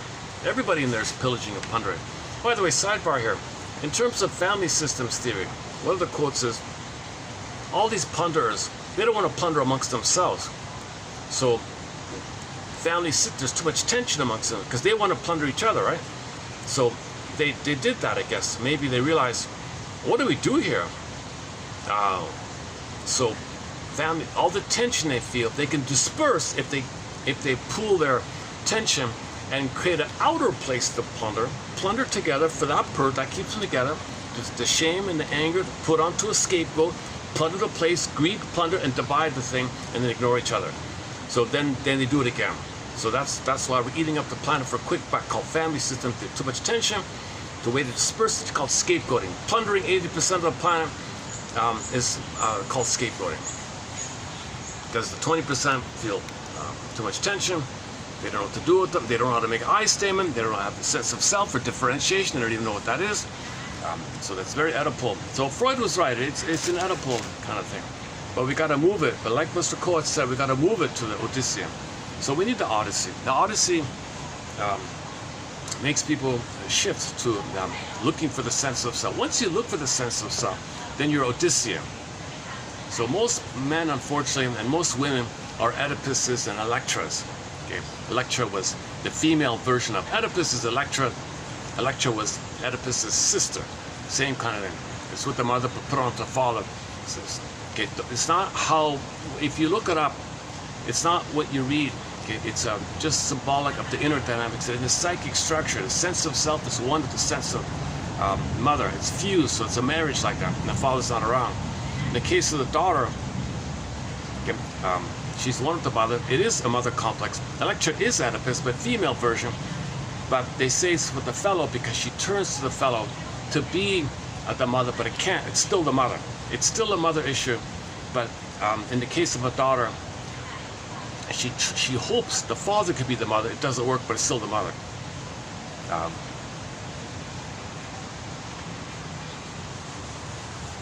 Okay, this whole triangle issue, that's a separate topic. Lucy Holmes and all the other authors like this. So we got to get that's another 20. That's a 20-hour topic. You know, boys are different, so it might be easier. So women are jealous that way. It's not about the organ, nothing like that. It just the theory is boys maybe have an edge to separate them because it's just physically so different. But most mothers don't care about that. They just gobble on. They're blind to us. That's a fallacy, this idea. But long ago, they thought that. Now, if it's a daughter, it clearly is more one. They're the same. So the mother engulfs the daughter more easily because you're a girl, I'm a girl. It's kind of, it's more easily oneness there. But they'll do it to the guy too. But with the girl, it's tighter. So women have a harder time. So they're more enraged. So the healing journey is for daughters to forgive their mothers for this. And when a girl can be Odysseate, when a girl could be Odysseate, okay, then she'll not hurt her son or daughter. Then we enter into the age of Aquarius, family, Earth Village again. But it all goes back to the mother-daughter. So that's a theory from a previous quote about a week ago, that the core issue is between the mother and the daughter. Yes, boys have muscles, but women create the guys with muscles. They're like proxies and pawns for them, and players for them. It's a maternal thing. The boys are just acting out the mother's agenda. Oh, maybe if I play the music, I can blot out the conversations.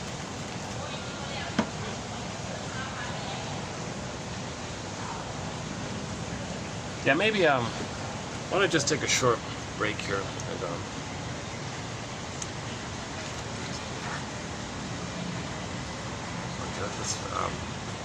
let me do it this way. Let me see if the phone will read out the quotes. That'll be the break. Let's see. It begins with Dorothy. For Dorothy, home is not so much about life on a farm. It's about looking for her sense of self. She doesn't have her sense of self, but the dream of Oz is about resolving this.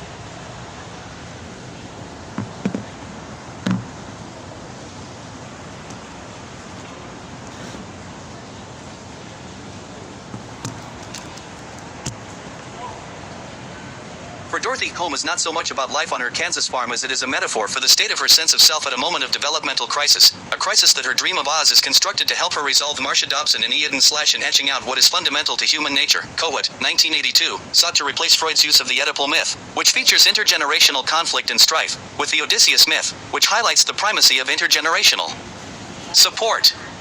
While specific characteristics of the hero vary from one culture to another, from Odysseus to Beowulf to Buddha, an underlying pattern in the quest for self-expansion has been discerned in the legends of all recorded societies. Freud recommends that analysts, like Odysseus, chain themselves to the psychoanalytic mastiff transference analysis in order to tolerate the ordeal of listening to their own and their patients' sirens.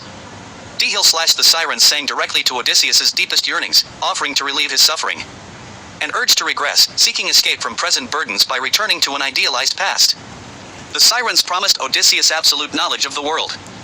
A classic narcissistic trap, the ego's desperate desire to feel divine, all-powerful, and beyond human limits. The sirens do not just sing beautifully, they offer Odysseus omniscience, total understanding of his past suffering, and the promise of ultimate validation. Psychologically, the ropes represent a healthy, conscious boundary. He acknowledged his own emotional vulnerability and set rigid constraints to protect himself from his own self-destructive impulses. As myth shows, there are times when it is useful to lose oneself in non-differentiation so as to better survive the crisis. W. Lassman / Beware Greek sparing gifts is a cautionary aphorism whose ironies seem to stem from the Greek deception that Odysseus concocted to fool the Trojans. E. Mahone / Prior to the dawn of written language, when there was only song and poetry, homesick Odysseus, inventor of the Trojan horse, knew how to twist and turn with life. A Margulies / Odysseus, who perhaps best exemplifies the physical and psychological struggles of adventuring far from home. G. Mason and D. Lelitro / in Book 11 of the Odyssey, a weary Odysseus has been advised to visit the House of Death, where a heart-wrenching, sometimes terrifying parade of the ghosts of the dead and gone, lines 41 to 42, emerges, bereft lovers, embattled warriors, some still bleeding from their fatal wounds. His questions answered, some mysteries solved, and unfinished business settled, Odysseus gets back on track, his assignment to research, listen, and learn from ghosts. Freud also wrote under the sway of Homer's wretched and forlorn Greek warrior. It's as if the same ghosts educating Odysseus are also communicating with Freud. E. Miller / It's important not to forget Odysseus in everyone's life. G. Montero / Tiresias directed Odysseus to make them an offering of blood, whereupon the shades began to tell him their stories. S. Palumbo / Odysseus differed merely by possessing greater self-knowledge. S. Rittenberg. Odysseus, his father Laertes and his son Telemachus relate to each other in ways unimaginable to Oedipus Laius. It is clear that Laertes, Odysseus, and Telemachus love each other. Affiliation and continuity color the generations. The father provides support for the next generation. Father is protective, not murderous. Odysseus will put his own life in peril to save his son. Murder is replaced by nurture. Children are precious. Their exertions are a source of pride, amazement, joy. Father and son work together. It is me and you, father and son. Odysseus and Telemachus fight shoulder to shoulder. With Athena's help, over 100 men are slain by just 4 men in a seal-off room. Fighting at Odysseus' side is his son and heir, Telemachus. Sea leader, the child's emerging powers are welcomed, not extinguished in fear and competition. Oedipal. Generations are full of pathology. Rivalry and competition rule. It is me or you, father against son. Mother is seductive and regressive. Father is aloof, threatened and threatening. Laius and Oedipus are locked in inevitable, mortal conflict. It is not clear Laius loves his son. The father wants to kill the son. The son wants to kill the father. It was Laius who first injured Oedipus, before abandoning him to his fate in the wild. C. A. Peterson. TQ 3356. Let's pick up on the last one there. So the self-help exercise is, is your father Oedipal or Odyssean? It's a good starting. It's a good place to start, because if he's Oedipal, he's got a mother complex, didn't get mother's love, he's tied to her, bound to her, can't leave her because he never got her love. He's waiting and waiting. Makes him enraged, makes him entitled. Okay, he can't love his son. He's triggered. Supposed to give, supposed to get. I can't give to my son. I'm supposed to receive. Go away. I don't like this idea of giving. Get out. So this is the Oedipal fathers reject their son. So that's the father of Oedipal was Laius. Laius rejected his son because he's an Oedipal. So when you're a boy, it's Oedipal. But when you grow up to an adult body, you're called Laius. Same thing. So the father is Laius. Any father who rejects the son is a Laius father, because he was an Oedipus baby. So he's an Oedipal father. Elias' father, Oedipus' father, same thing. Now, you gotta realize, have some empathy. Really? My father wasn't loved by his mother, let's say? What's going on with her then? Okay, so now you lay her back and put your grandmother on the couch. What's the deal there? Why didn't you love your boy? There's different ways. There's many ways a mother can not love the boy. Number one, she can. She doesn't know how to do so. Plus, number two, she's entitled to gobble up the boy because she thinks in a compulsion she's trying to get. She feels entitled. Society says mother knows best, so she has full immunity to do what she's doing, and she's nothing wrong. We joke about it. Sitcoms are always poking fun at this kind of thing. So this is why didn't the grandmother love the son? Well, look at her. Now take it to her mother. This is what he means by it's being passed down like that. So everybody's the potential to listen to their intuition, listen to their Athena, listen to their Poseidon. Athena's there, Poseidon's there, Hermes, messenger, the voices are within. So this is like a hunches. These are something's off, something's missing. What's wrong here? So you investigate. You go to the library and just start reading, I guess, or just ask the iPhone, ask questions. What's the deal with? I heard the name Robert Bly. Who's he? Who's Robert Bly? What does it mean that he's the leader of the men's movement, the mytho-poetic movement? What does that mean? Hero's journey. Joseph Campbell. What does that mean? Because start somewhere. Enneagram. Start anywhere. Start with the Enneagram. Start with codependency, self-help material. Start anywhere. Start anywhere you can, and just follow the thread.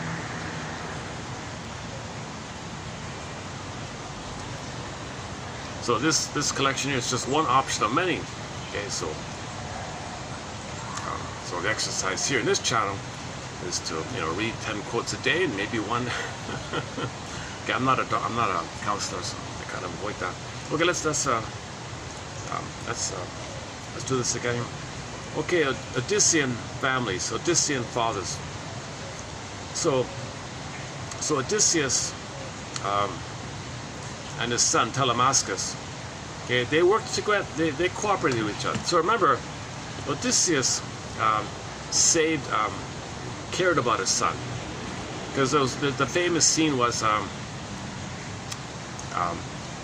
Odysseus didn't want to go to the Troy thing to help his buddy get his girlfriend back. It's not even about that. He was tired of plundering. He said, let's do another round of plundering. No, I don't want to plunder anymore. So there's two levels here. Odysseus says, I don't want to plunder. Let's plunder that rich, wealthy place called Troy. Let's plunder that place. No, leave me alone, I'm sick.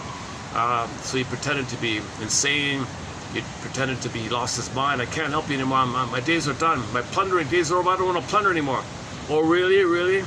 So he throws the kid in front of him and he dodges it. Oh, no, you're fine. Come on, yank the boy. So that's just the idea that he was tired of plundering. That's a clue like that.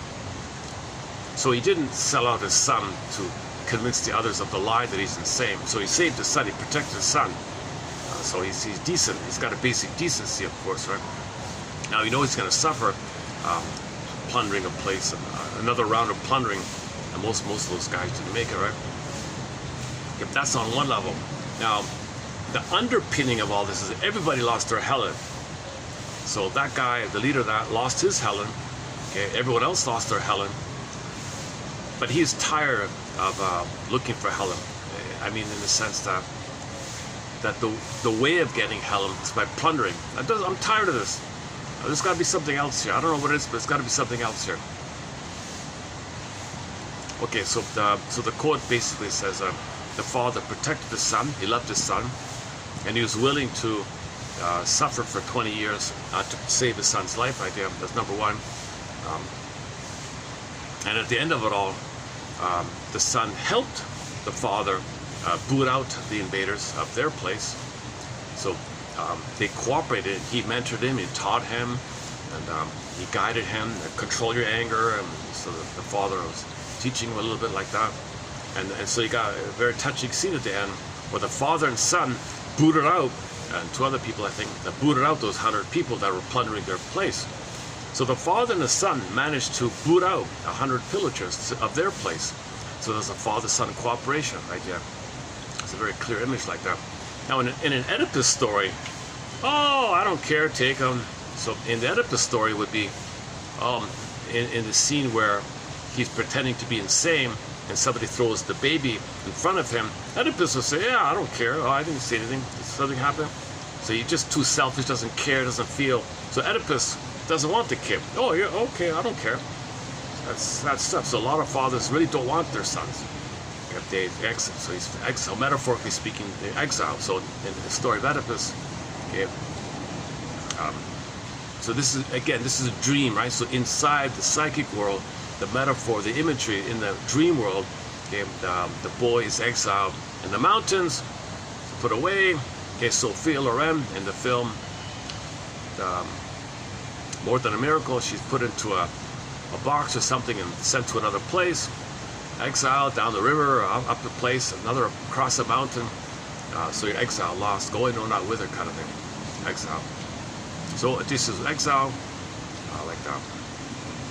The mother did it, the mother went along with it, because the father, Jocasta, and the mother, neither of them know how to be a parent, neither of them know how to love. So it kind of interrupts their collusion, their battle between themselves, because he wants mother from her, she wants mother from him. And it's a cycling of rejection. So they compete and repeat the cycling. You be my mother. No, you be my mother. So the image for Laius, for Oedipus's parents, okay, the image for this couple is the emotionality to convey what's going on between Jocasta and Laius is that they're competing with each other to get the missing love they didn't get. So he didn't get love from his mother, she didn't get love from her mother, but he wants to get love through her, but she never got the love. She wants to get love from him, but he never got the love, and they're doing this teeter-totter thing. And the image is in the deeper unconscious or something, you got a tomb, a royal tomb, because they think the king, I'm a king, and I'm right, I'm number one. So the image was a 10,000-year-old tomb, a royal tomb or something, and you got the king and the queen fused as one, but you'd see one stand up when he went up the girl, and when she went up to him, it flipped roles and it flipped back and forth. So they were too busy replaying, rejecting. It's familiar, it's pain, repeat, pain, repeat, pain, repeat, pain, repeat. So a kid comes, hey, you're interrupting, get out of here. You're interrupting us here. We don't know how to love you. We can't give. I'm still trying to get, I'm in this negative collusion with my wife here.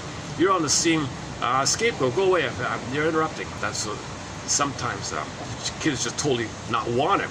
I don't want him, so they threw him away idea, right? So this is very sad. So if the father's narcissist, the mother's narcissist, emotionally speaking, child's not going to get love. So that child's soul will be exiled out of this imagery. Now he copes with the fantasy of loving parents. Polybus for romance fantasy, so he splits it. He has a fantasy of loving parents. Those other ones, that other couple, Minrope and Polybus or something. It's still in the mind, so that's either or, good or bad.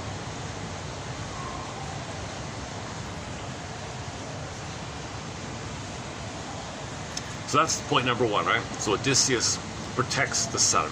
He welcomes the son. All right, son, all right, I'm glad you're here. I'll teach you what I know. We'll play catch together, and we'll work together, kind of thing. So he loves the son. He's proud of his son. He wants the son to carry on things. And, you know, that's a natural, basic kind of thing. Some fathers are so petty, so sneakily jealous. Oh, you're taking away attention from my wife. I hate you. I want her to myself. That's a petty thing, because the father thinks his wife is his mother. Mother says, back off, I don't want this thing. Give me the son. He'll be my mother. The son will be my mother. I can't be your mother. The son will be, I made him so he can mother me. I'm not here to mother you. I want a son. I just want you to give me a baby so I can make the baby mother me. So he's out of it, right? The guy's out of it. He's enraged at this. Fine, sacrifice, take him. So he's married to mom now. Oedipus, married to mom. When the guy says, I give up, take him, sacrifice, leave me free, goes to the garage, plays with his hobbies, the mother gobbles up the boy. The boy, go to the mental hygiene film called Overdependency, 1940 something, nfb.ca, type in Overdependency. It's an old mental hygiene film. the boy sneaks out, goes to the garage. Dad, I don't want it this way. I sacrificed you already. Go, you're already married to her. I gave you up already. You're married to her. I want nothing to do with you. I wanted my wife to mother me. She rejected me and wants you to mother her. I give up. I don't know what to do. Leave me alone with my hobbies. I don't want it now. Play ball. I'm too angry. Go away. So he rejected the son. So that's Elias' scenario. He's not Odyssean, right? He's not teaching the kids stuff. Hey, what's this? Don't touch it. You don't know what you're doing. Get out of here. Don't touch those. Those are my tools. Get away. Possess them. My tools. You can't share. You can't share. Because that's a classic Oedipal scenario, right? So some fathers are in that kind of mode, basically. And some fathers are a little further along, where they welcome the son, not use the son to like as a proxy to them, to be seen. If he's seen, he feels seen. He'll be punished if he fails. Not using him as a pawn, but generatively wants him to be who he's meant to be, and he shares the gift of what he knows so he can find himself. He welcomes his strength and autonomy. He's not afraid of the son's success. It's okay if the son's more successful. Nothing like that, right? Okay, again, Odyssean. So these guys, Odysseus and the son, they relate to each other in a positive way. Okay, Laius and Oedipus, they have no understanding about this. And he says even Freud doesn't really understand this because he's obsessed with the Oedipus story. So that's one point. It is clear that Odysseus and his son have a positive relationship with each other. Affiliation and continuity, color the generation. And Odysseus' father also is more or less positive. He helps out in the end as well, right? Okay, affiliation and continuity, color the generations. The father provides support. The father's protective. He protects the son. The father could have saved himself if he sacrificed the son. No, I'm not going to sacrifice to save myself. I'll risk myself to save the son. That's an Odyssean thing to do. So some parents, they risk themselves to save for the health of their kids. Odysseus, no way, I'm number one. I don't. I'm horrified at this kind of pathology of the mind, emotion, the sickness of the emotions. When somebody's so abused like that. So we got to end the plunder system, because people in that mode, they become pillagers. You see, the pillaging system creates that, and the people victim of the pillaging cannot love, and they become aggressive, and they're aggressed upon. They become aggressive. Then we're in this negative loop of eating up the planet as fast as we can. So we're Homo Oedipal. We got to get to Homo Odyssean. Not in a cynical way where you cooperate to plunder. So I think people can misuse this. When Odysseus and Telemachus boot out the pillagers, that's all they were doing. They were working together to boot out the pillagers. They're not going to be pillagers. Odysseus has already given up this. He already learned his lesson. He improved. He's a better man. He found himself. Okay, he's not going to teach his son how to pillage. Right? So they're not working together in order to pillage. Whereas those pillagers, maybe they have sons. Come on, I'll teach you how to pillage. That's different. So the father and son cooperating to pillage, that's Oedipus. That's still Oedipal. If the father, hey son, I'm going to teach you how to plunder and pillage, that's still Oedipal. Okay. Odyssean is generative. If it's plundering, that's Oedipal. Now you got to protect it. Of course you got to protect.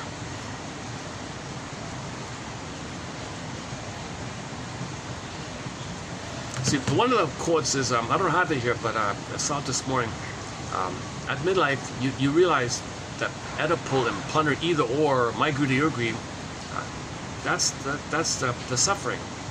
So you got to find some kind of a both and scenario called the depressive position. Both and, three-dimensionality, both and. Now some people say, yeah, well, both, I could be more cunning in my plundering. No, you're misusing it. No, if you're using both and thinking to plunder, you're still Oedipal.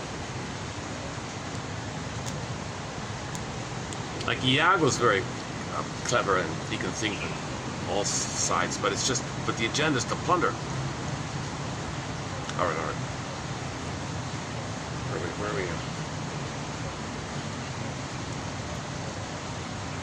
Yeah, so nurture.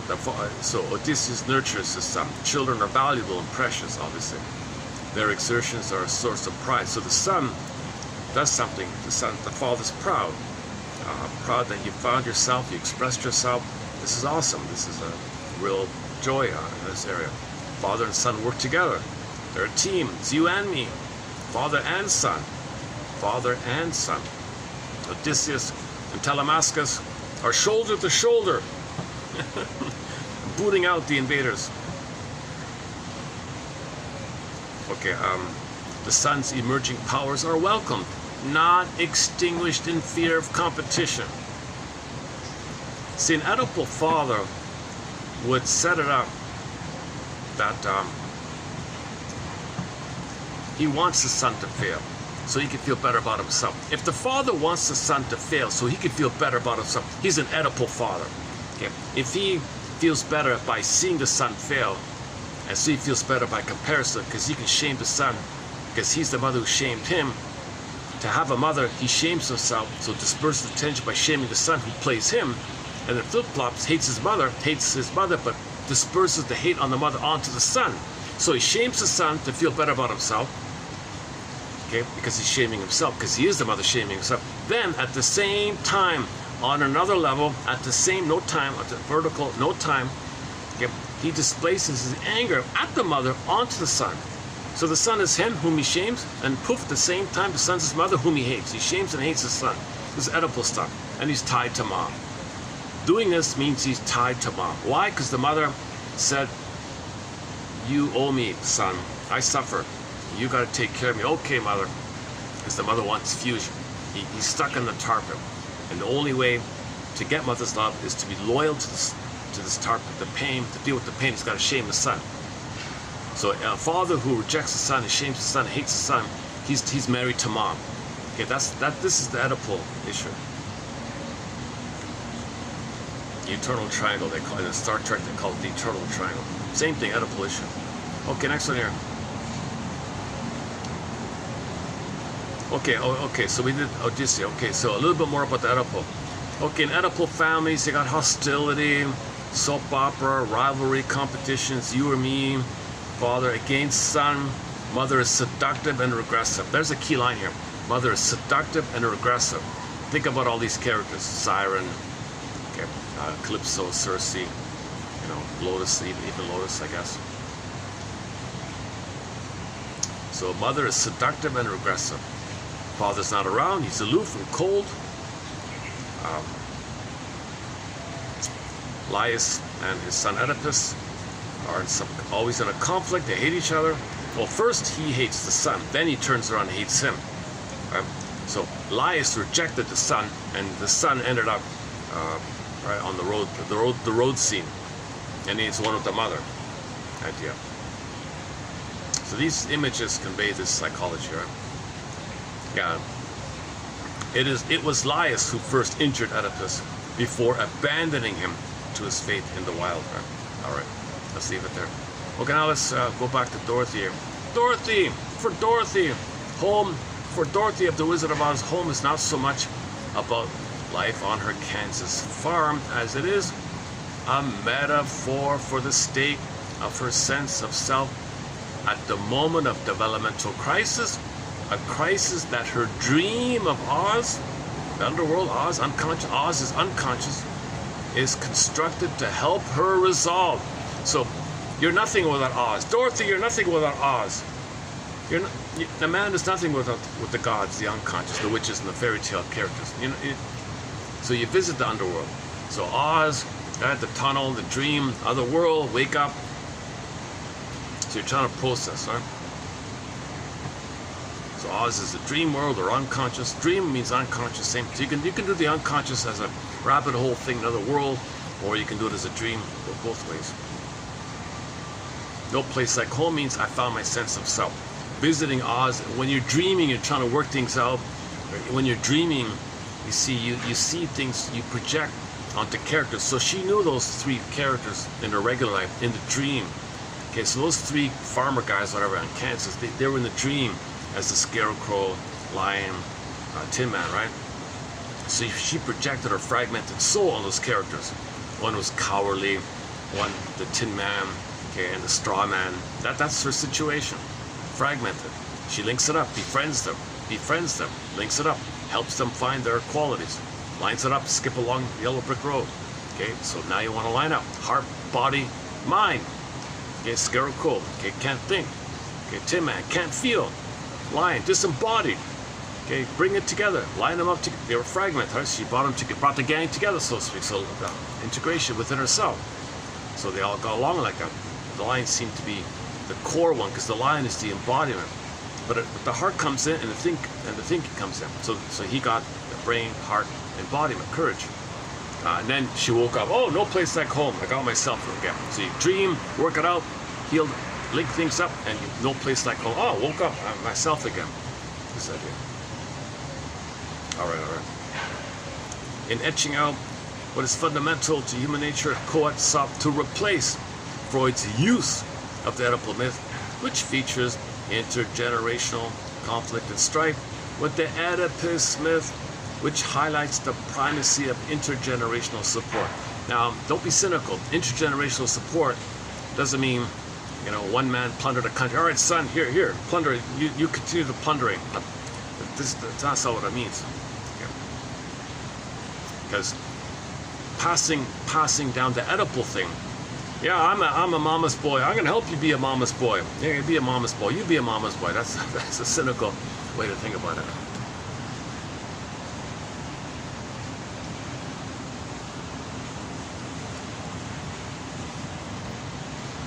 Here we go. Let's check how's the battery. The battery's okay. I got that. Yeah, I'm doing another thing. I'm bringing in this old battery block here. Keep my battery. Luckily it's working. So our battery's going to be okay as long as I remember to bring this brick. Okay, how's the time? Okay, we've got an hour left. All right. I'm not able to get the film, the video recording to automatically default to the chip. It just stays in the built-in memory. It doesn't work for some reason. So for the time being, these videos will be under 2 hours and 50 minutes for the Sometimes I just get started at that time. Sometimes at the end, oh, now let's begin. I feel like I've calmed down.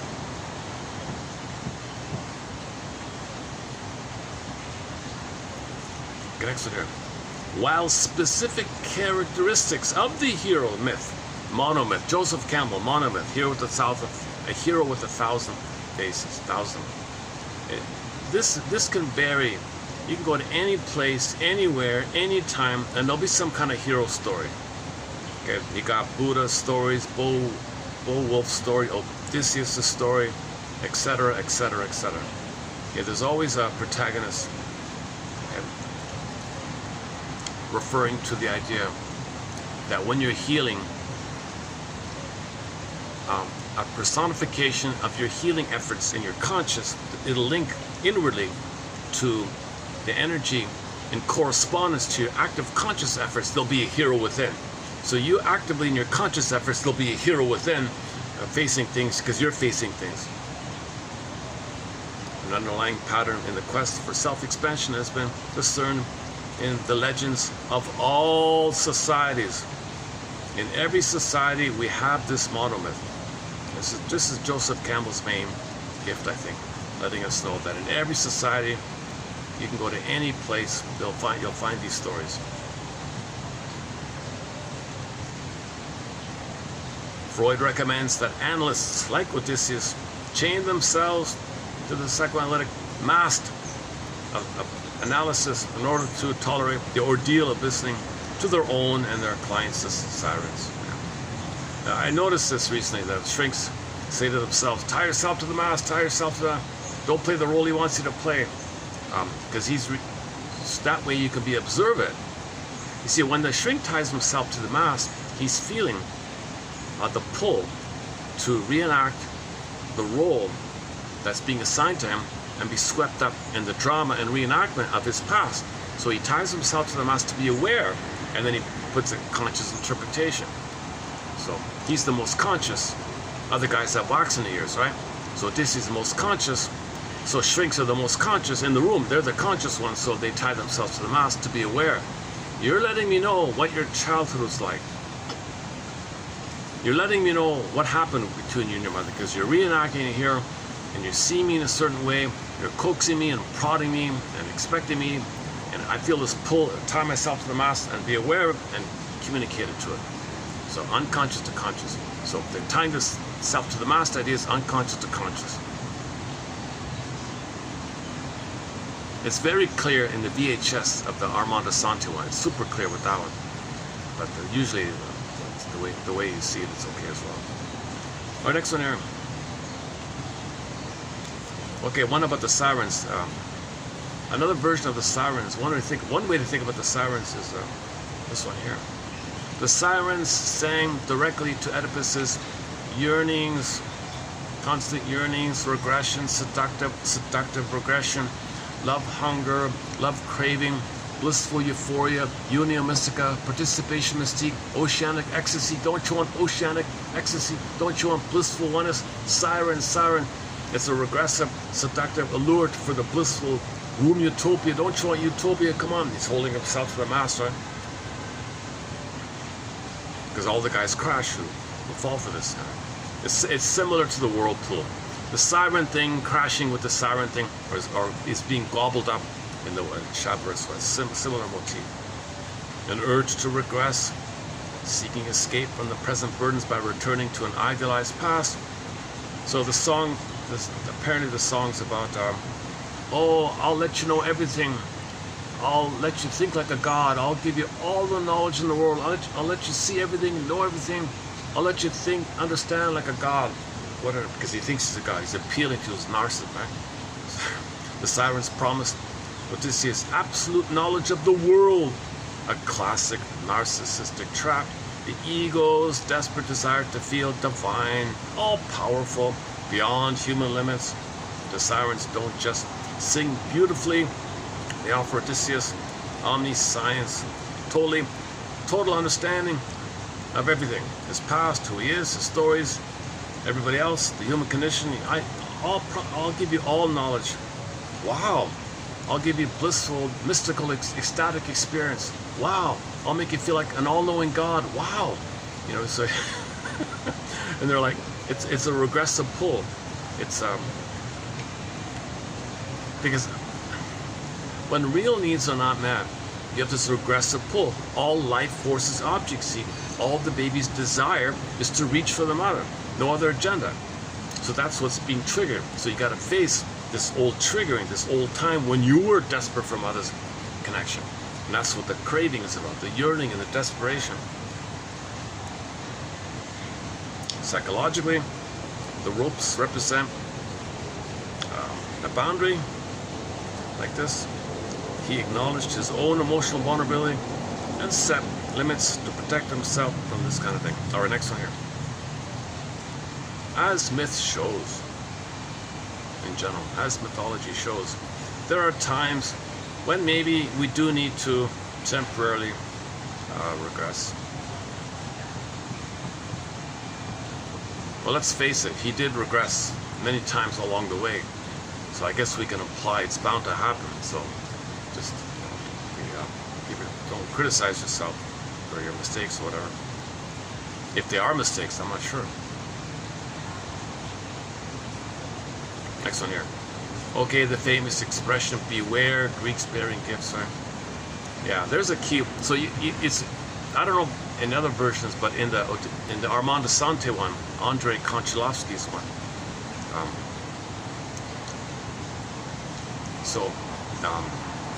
Odysseus survived the plundering, right? Because when he built the horse trick, the other side's wise man, the mystic seer or whatever, was saying, hey guys, beware of this Trojan horse. It's a trick. Beware of these guys, these pillagers with gifts. Beware. And what happened? Poseidon gobbled him up. Poseidon sent one of his monsters to gobble him up. So Odysseus carried on with the journey. And he thought, see, I did everything. I did it all by myself. You ungrateful son of a you-know-what. I helped you here. Who are you? I helped you, man. It's nothing. You're nothing without my help. You're nothing without me. What were you talking about? So you didn't get it, right? So if Poseidon didn't interfere and gobble up the guy saying that, that's code for when you have an intuition that something's fishy or something, and you ignite it, that gobbled up. So on the other side, they had a gobbling up thing. So both sides got a gobbling up thing. Okay, so when there's a truth and you deny your truth gobbled up, so you could argue that on the other side, the Trojan, whatever, things are successful on their end, but they were afraid of success. Maybe they sabotaged themselves and didn't listen to their inner voice, self-defeating, gobbled up, and then their place was plundered, kind of.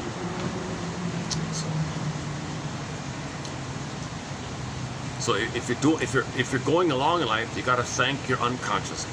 Man is nothing without the gods. Man is nothing without your unconscious self, your secret self, your double self, your shadow soul, your embodied soul, your authentic self, the one who walks with you, who's not like you, who is you. He is you. The one who walks with you, who's not like you, but he is you. Someone's living my life and know nothing about him. This secret self, this stranger within. If this is your real self, you don't know it. Iceberg metaphor. Most of you is unknown to you. You're nothing without this most of you that's unknown to you.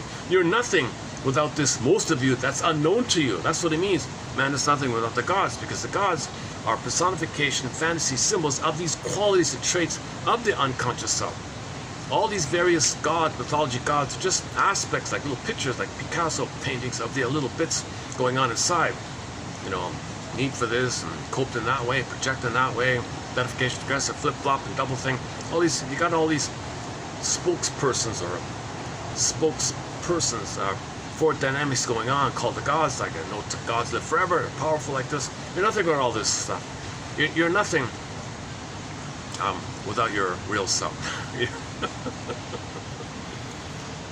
Put it this way, an iceberg is nothing without all the ice under the water.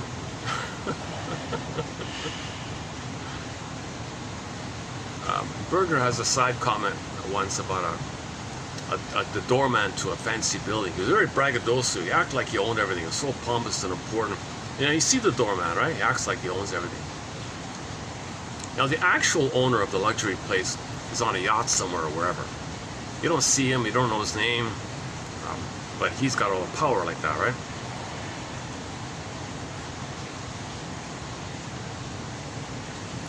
So that doorman is nothing without that. The owner, I guess, maybe like that. Okay, next one.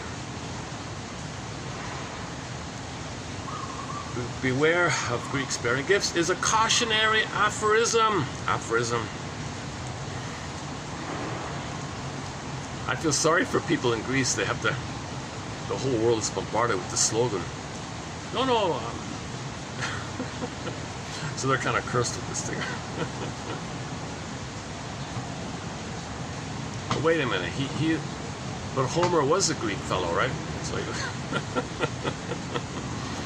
okay, this slogan, this aphorism is a cautionary one, whose ironies seem to stem from the Greek deception that Odysseus concocted to fool the Trojans. All right. Just something to keep in mind here, not a major point, but just a sidebar here. Prior to the dawn of written language, when there was only song and poetry. Gather around the fireplace, song and poetry. No language, no pen and paper. Long ago, everything was oral tradition, storytelling tradition. Some people have to memorize these lengthy stories, right? And he passed it on to his kids. He'd memorize a 10-hour story, word for word. He had to memorize. The storytellers memorized these very lengthy stories from the grandmothers and all that. Finally, people wrote it down. Like Grimm's, for example, they wrote it down. But that's been around for 10,000 years.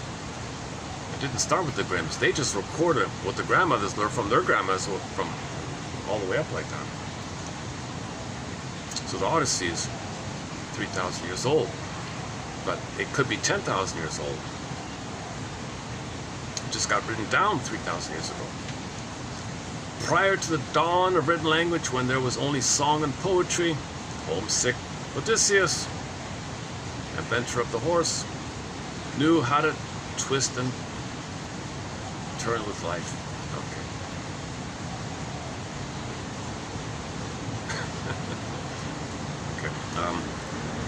So apparently, if you know the original Greek language, is it contemporary Greece or is it some kind of old Greece? I don't know.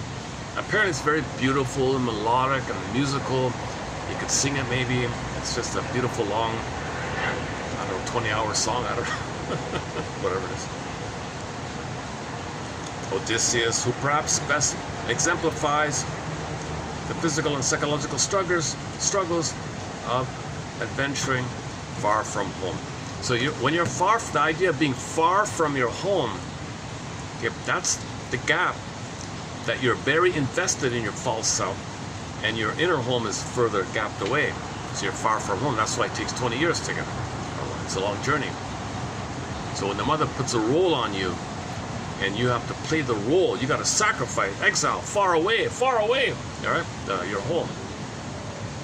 So the journey is to reunite with yourself, homecoming, get back yourself, connect with yourself, feel again. You're nothing without this feeling self. And you're nothing without the journey to get to your feeling self. So it's the journey and the feeling of being connected with yourself. It's both, right? Process and outcome, I guess. In Book 11 of the Odyssey, a weary Odysseus has been advised to visit Hades, where a heart-wrenching, sometimes terrifying parade of the, quote, ghosts of the dead and gone, lines 41 and 2, emerges. Okay, all those. So now he's facing his past, right? He's telling a story. Bereft lovers, embattled fellow comrades, whatever. Some still bleeding in there from their fatal wounds. What a gruesome scene. It's a grim, gruesome scene, right? His questions, some of his questions are answered. Some of the mysteries are solved. He even has closure with some of the people there, like the mother one, maybe. So when he does this, okay, now he's on track. Now he's got some kind of sense of direction. A little bit, right? His assignment, Odysseus' assignment, was to research, learn, listen, and learn from the ghosts. You're nothing without these ghosts. They're your teachers. Freud also wrote under the sway of Homer's wretched and forlorn Greek warrior. It's as if the same ghosts were educating Odysseus. It's as if the same ghosts educating Odysseus are also talking to Freud.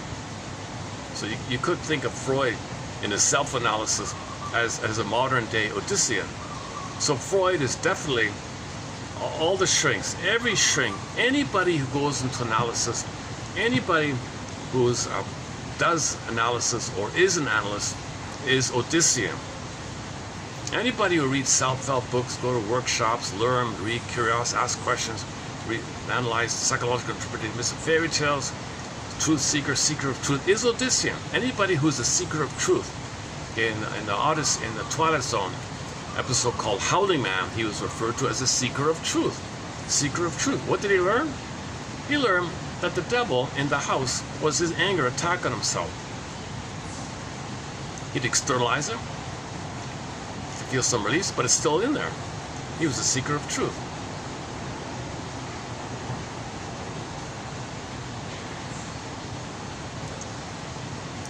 Next one here. It's important not to forget Odysseus in everyone's life. So everyone is a potential seeker of truth. Now the guys with the wax in the ears, or the guys poofed into pigs and all that, They're not there yet. That's why it's like that. That's why they're pooped into pigs or waxen ears, because they didn't realize their inner Odyssean, they're still Oedipal. They didn't develop to the advanced place of recognizing, I'm tired of this, like Odysseus, I'm tired of this, no more plundering, back off guys.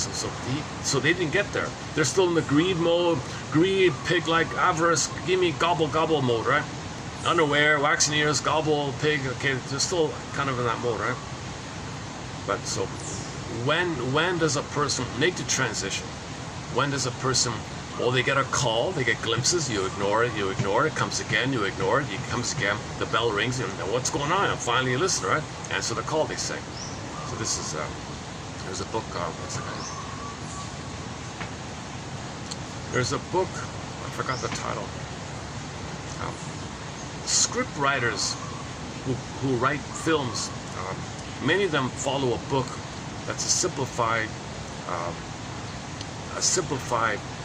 version of the Odyssey about the journey, and he shows you the steps like that. The guy who wrote the Star Wars, he said he followed that book. Joseph Campbell inspired this book by, I forgot the guy's name, and the guy who wrote that book, inspired by Joseph Campbell, that's the inspiration for the whole Star Wars thing, because the Star Wars is meant to be a similar area. Yeah, think about that, eh? The father and the son, the conflict there, right? So that's that important. But didn't they reconcile it? Yeah, I forgot. I've never been a Star Wars. I can never get into that Star Wars stuff for some reason. Armand de Sante's Odysseys, that's fun. There's comedy in there. It's fun. A lot of comedic jokes. When Odysseus meets up with the god of the wind, the guy who plays the god of the wind, he's kind of funny about Poseidon. I'm going to help you, Odysseus. That Poseidon, he's such a bully. He doesn't realize he needs me for the waves. He needs the wind. He's such a bully. I'm going to help you. Here's a bag of winds, okay? There's a gift from me to you. He's such a bully.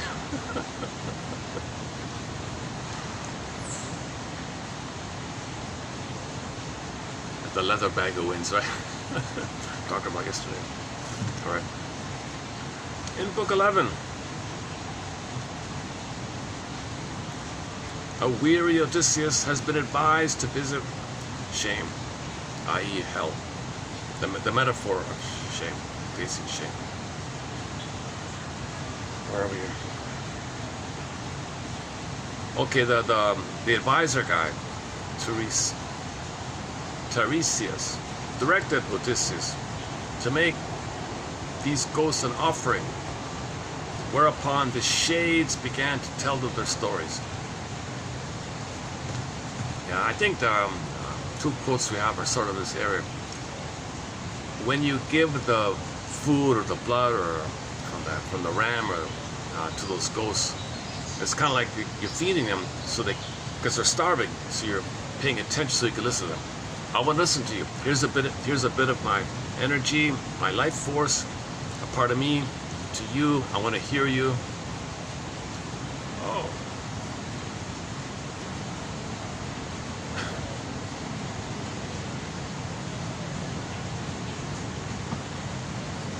I'll show you later. They've got a couple of peacocks in the thing there.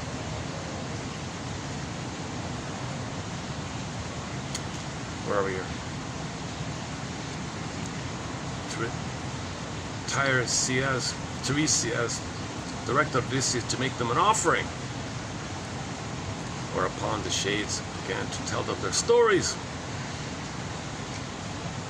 Odysseus differed from the other guys mainly because he had more self-knowledge. All right, that's it. Okay. Should we do another readout here? Let's try the female voice. Do it this way. Let's try this.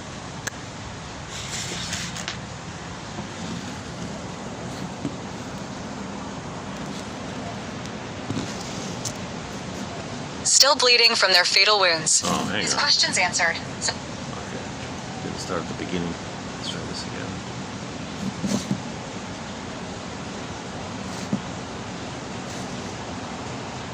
It begins with Dorothy.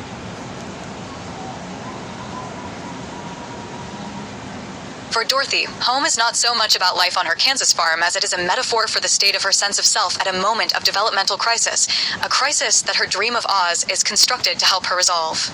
Marcia Dobson and Ian Slash, in Etching Out What is Fundamental to Human Nature, Kohut, 1982, sought to replace Freud's use of the Oedipal myth, which features intergenerational conflict and strife, with the Odysseus myth, which highlights the primacy of intergenerational support. L. Foss Hage Slash, while specific characteristics of the hero vary from one culture to another, from Odysseus to Beowulf to Buddha, an underlying pattern in the quest for self-expansion has been discerned in the legends of all recorded societies. A Gray Slash Freud recommends that analysts, like Odysseus, chain themselves to the psychoanalytic mast of transference analysis in order to tolerate the ordeal of listening to their own and their patient's sirens. D. Hill Slash the sirens sang directly to Odysseus's deepest yearnings, offering to relieve his suffering.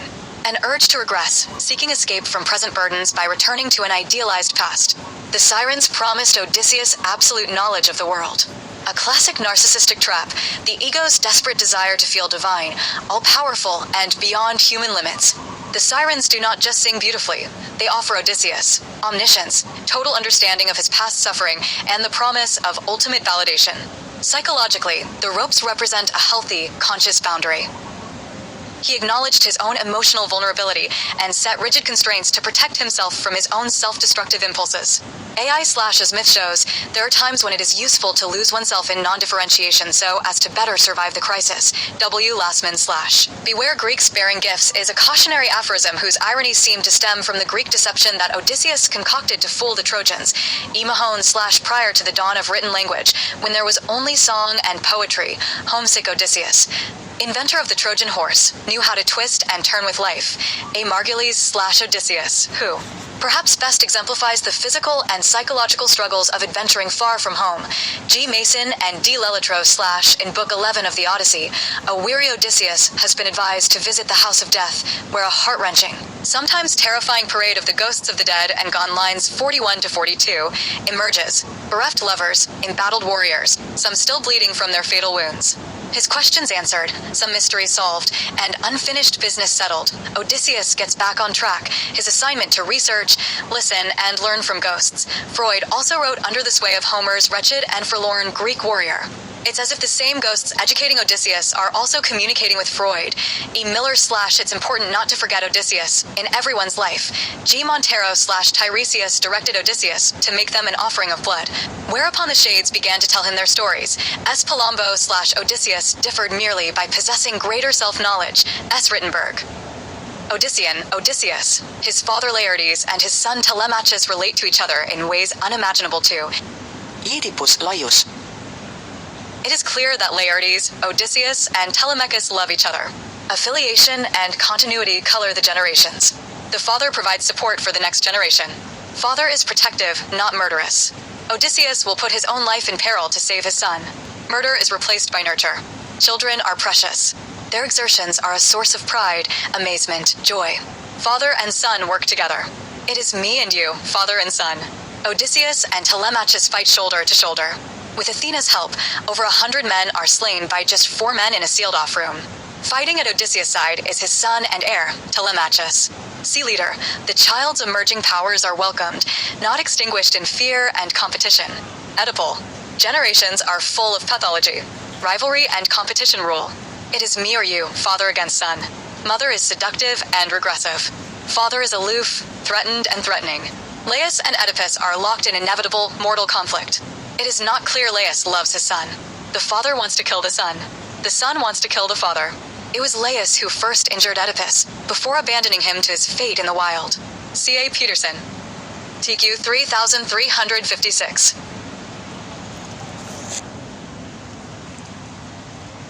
When I'm more refreshed, let's pick up on the idea of the Trojan horse. The gift is religion. Remember, the place is plundered, right? So religion is considered this nice, promising, glittering gift, a blissful oneness with your mother. And so what's inside? Okay, the guy's plundered the place. So religion is a Trojan horse for the pillaging, in other words. Or some variation of that. Yeah, religion, siren. You know, something tires. What are these things you're saying? Tie yourself to the mast. You're recognizing your yearning, blissful, missing, blissful oneness. Something loves you and all this stuff. Because you still have that fantasy bond, and you transfer it, and you want to zoom development and have the completion of your love needs being met. Oh yeah, well, you'll get your love needs being met. It's in the sky. You transfer it, you trigger the blissful feeling. Wow, really? Dopamine, chase, rejection, chase, rejection. Keep people infantile. Oedipal people are needed to plunder or pillage. Odysseans don't plunder. Odysseus, at the end, okay, although he was a pillager, a narcissist, he found a sense of self. He won't do that anymore, right?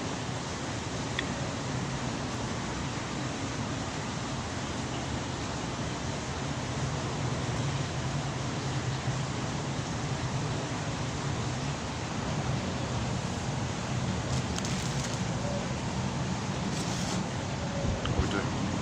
I'm thinking about just leaving it here for today. In the past videos,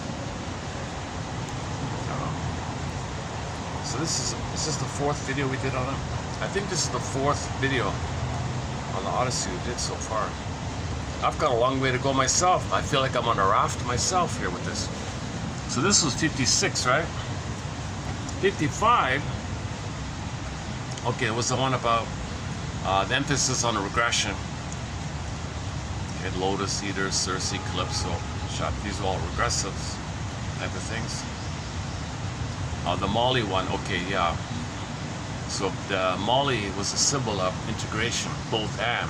Black and white, herb, black and white. The herb was black and white, okay, metaphor. Something holds the two sides. The other side of the coin, you see two sides of the coin. It's a broader thing. If you just do either or, click, click, well, that's the pigs and the wax and ears area.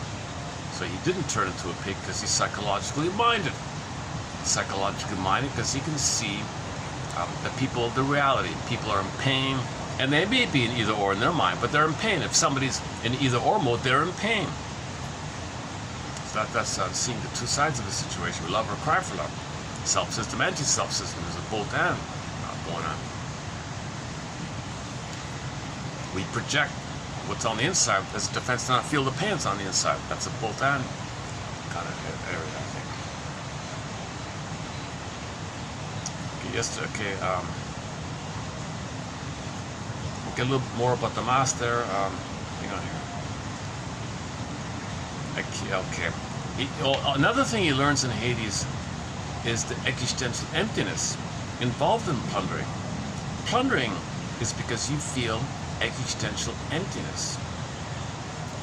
Okay, and one of these violent guys, Achilles or something, is saying, man, oh man, I'd rather be on Earth as a poor person than be the leader in this hell place, whatever.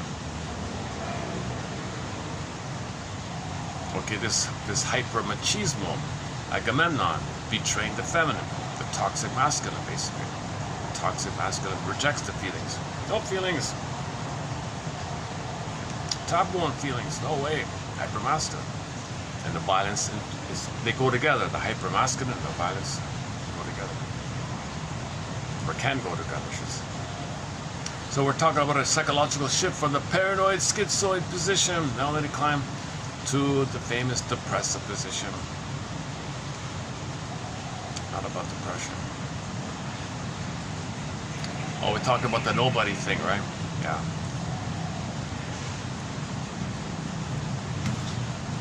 I want to experiment with something just on my own here a little bit.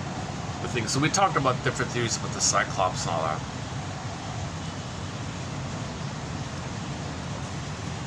Like I'm still curious about this whole idea. Maybe the Cyclops. Remember, the Cyclops doesn't follow rules, doesn't care. All right, he doesn't understand any kind of rules or something. Right? That's what he wants. Kind of. Oh, babies are like that. Babies are like that. Cyclops looks like a big baby, angry baby. Give me gobble. I don't care. Odysseus was saying, no, there's etiquette, there's rules and all that. You know, you gotta welcome your guests. We're lost on sea here. Aren't you gonna be nice to us? What you talking about? I don't know what you're talking about. So babies don't understand morality or something, right? So these cyclops are amoral kind of creatures. They just ate up, gobbled up the people like that. So maybe it's facing this issue that that people are antisocial or bullies like that and don't care about the effects on others, don't care how others feel. Well, babies, if they break something, they don't understand that they did something wrong. Mother, there's a beautiful antique dish, a valuable antique dish. Baby's only 4 months old, breaks it. Did I do something wrong? I don't get it. I don't know what you're talking about. Cyclops, I don't know what you're talking about. If the 4-month-old baby hits another 4-month-old baby in the sandbox and the other one's crying, I don't get it. Did I do that? I don't understand. So antisocials and bullies, they're kind of like that. Psychopaths are also kind of like that. A lot of these pillagers are psychopaths and antisocial. They don't understand. That's maybe the Cyclops has this kind of one. Remember the eye, there's no inside, right? It just looks out. It's only one focus like that. And that's reference to maybe the breast and the nipple, like the big breast, basically. That's maybe a code, like in dreams things can condense. So you got the breast and the nipple, okay, the body and the one eye maybe.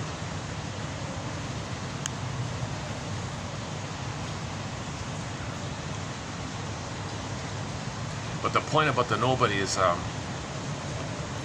this is the first time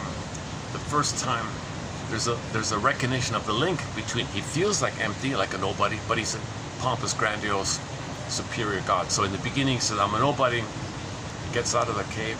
I'm the greatest, I defeat you. So the arrogance is there. The link between emptiness and feeling like you're king and a god is a compensation for your emptiness. Feeling like a nobody, no, I feel like a king and a god because you feel empty inside. The two like that. That's what people like to have. Most authors focus on the clarity of his arrogance and taunting, and that's what made Poseidon so angry. And that's what delayed his journey. This arrogance delayed his journey. He didn't have humility. He didn't have humility. Yeah. That was yesterday.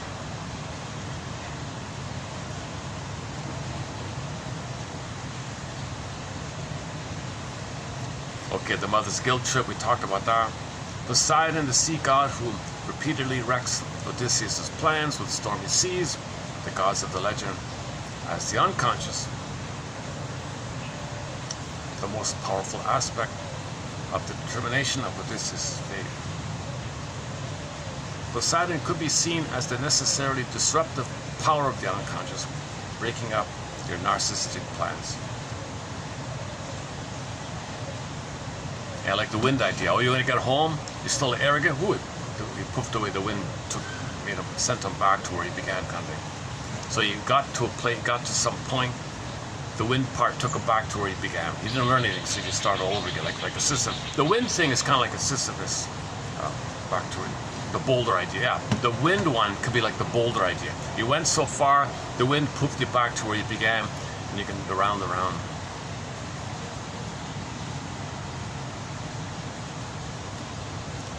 But Odysseus is the most, the closest one to self-awareness, right? So he's the guy who, that's in everybody. Okay, the arrow, okay, I'm not sure about this one, but if you can, with accuracy and speed, get to the heart of the matter, the heart of things. That's the arrow idea. I don't know about that one. Okay, let's leave that one there.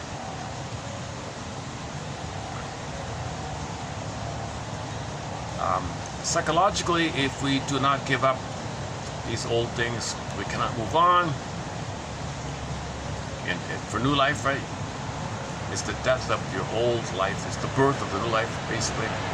This is the difference between restoring an old life narrative and storying, storying. You got to update your story, restory it, update the story. Some people say, no, I just want the old story. I want to restore the old thing. New story, update, learn, update, restory. What? I got one way, and I want that. So his example was the Orpheus guy, lost his soul, got it, found it, but didn't listen to anything. Went to Hades, but didn't listen, didn't learn, just managed to, and then lost it again. He wanted to maintain his old way and get his soul back. It didn't work. Because Orpheus, the music guy, didn't listen to any of the ghosts, didn't make any sacrifice of the investment, like emotional relationship investment, sacrifice part of himself, so to speak. I mean, give up himself somehow, like time, like that, spend time. He just went to see, went straight through with his music, with his charm, brought back Eurydice almost to the top, and then she flew back again. But Odysseus did interact with the mother and Agosta and all those characters, and Achilles and Agamemnon. He did kind of like learn the process, so he could get home. But the alternative is this Orpheus. That was yesterday as well. So let's redo that. Redo that one here. Yes, so it's similar. A lot of these other characters, like the Don Juans and other characters, might do this. And even if you want to get a clear kind of a variation of this, this author thinks that you might even refer to the Dickens one. Scrooge did get better because he felt the screen. He changed, right? So we saw at the end, the Scrooge was a nicer guy at the end, so he did change. So it's all about change, right? At the beginning, Odysseus is a narcissistic, arrogant person. At the end, okay, he feels and cares on. Yeah, Orpheus descends into the underworld, but he does not experience it. He's kind of like a tourist who stays on the tour bus, never getting out to talk to the locals, eat with them, feel the sun in the face. He's a spectator. Orpheus is like someone who goes to therapy, has all these ideas, but no experiences. Little change. All right. You need double vision. It's like the psychological process of double vision. That's tying yourself to the mass, double vision. Inside conscious, affect, comprehension. Affect, syntax, double vision. Emotional knowing, conscious knowing, double vision. And link it up. Spiritual. Honestly. The Molly one, yeah, okay. Okay, that's mostly, yeah, okay, that's just a bit of yesterday's one, 55. And 54 was, let's see, 33, 54, a little bit about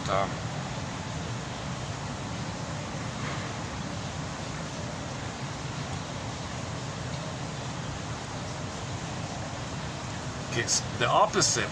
See, Orpheus just zoops through the underworld, learns nothing. Odysseus had learned that he could move on. The other extreme end of the opposite spectrum are people in the hospital who are stuck on the shores of Styx. They dawdle there and they're lost there. So these are the people in the hospital, he says here. And the people in the hospital, they also swallow up in despair with the lotus, with the pills, the lotus, okay? And they're swallowed up. They're not giving up old ways. They're not sacrificing old beliefs. They're just regressing with the pills, and they're being despair, depression, giving up. And the more you do that, the more you lose yourself. So the people in the hospital are kind of in lotus land, losing themselves, swirling up in the Shabras. That's the same thing with the Styx idea. You're lost. You're stuck there somehow. Too much pain. So it's the right amount. Learn, move on. Learn, move on. Kind of thing. Okay, the taunting one. So the famous taunting. So Odysseus was taunting the Cyclops. That's a key. That sort of highlights it all. The one about the nobody. Okay, we did that one. Talked about that. Oh, Scylla. Yeah, we talked about the Scylla, the gobbling up one.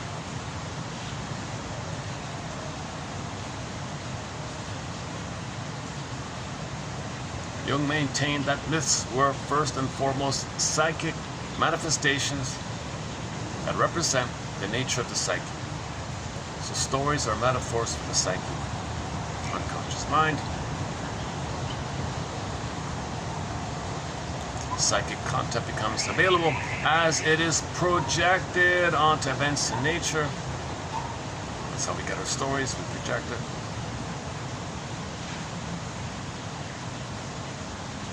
Okay, let's leave it there. And then what was 3? Hold on a second.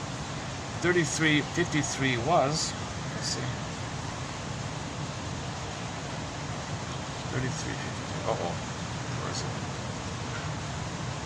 Hang on. 3353, oh, here it is. Okay, Odysseus longs to return to himself, to become that which he is fundamentally.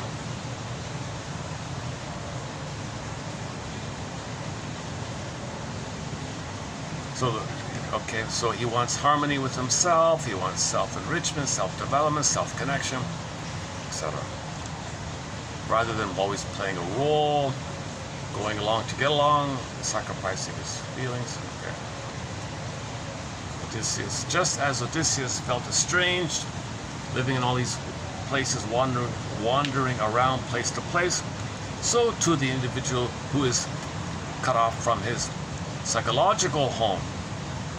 You feel alienation, emptiness. If you're living too much with the persona, the mask, the social role, the false self, the pseudo self, the as if self, etc. That's what we're talking about. Kids are put into these roles to play. Sometimes the kid is given a role, but the child can still be himself. That's great. That's two sides, okay. But most of the time when the parent gives the kid a role, do something for me, he loses himself.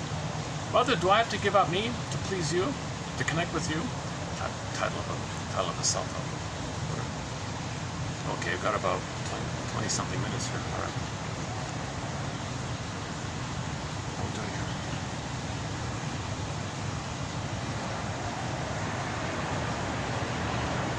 here? Yeah, so usually in society, there's too much a focus on the role. I still have a personal disappointment. Even today, I feel disappointed that we didn't learn. None of this was given to students where I went. I don't want to repeat what we were given. It was just depressing, nonsense, gibberish. No one cared about it. Teachers didn't care. It was unbelievable. There was no liberal arts, nothing. Sped up. I don't want to repeat the nonsense I was exposed to. But I heard that still to this day, a lot of students do learn Dante's comedy in high school and Odysseus, the two Homer things, Iliad and the Odyssey. They learn it, they study it. That's amazing. That's amazing. If students learn about the Odyssey in high school, that's a great. I was saying before I thought about this, give students the comic psychoanalysis, 1955 comic, now available through Dark Horse Publishing. It's been digitized, hardbook. Okay, it's just only 4 issues are put up. It's a great 101 psychoanalysis. It's a great Odyssey. Like it's a good little animated mini Odyssey like that. Make people self-aware. You got to give people something in midlife to know they can update and read that story. Okay, Barnett says in high school students need to understand that they got to go through life to re-story themselves. Not just restore, repeat, repetition, compulsion, repeat. Just try harder. No, you got to restore yourselves. So the comic psychoanalysis will help. Okay, 1001 Windmills of the Mind, I believe, can help. Okay, the Odyssey, of course. If they're given some discussion around it, if there's some discussion about it, like that it's a psychological parable, a psychological metaphor, like a dream, if there's some discussion about it, not just concretize it, and for God, don't make people watch the horror film of it, because that'll really turn people away from this. The cynicism here is this current edition, the horror version of it, is to shock people and disturb people away from it. It's trying to get rid of it. Like they're trying to. It's an attack on the soul. It's a soul story, and the current film version is an attack on it. It's extremely part of the age of cynicism, I think. Part of what John Gatto said, the dumbing down thing.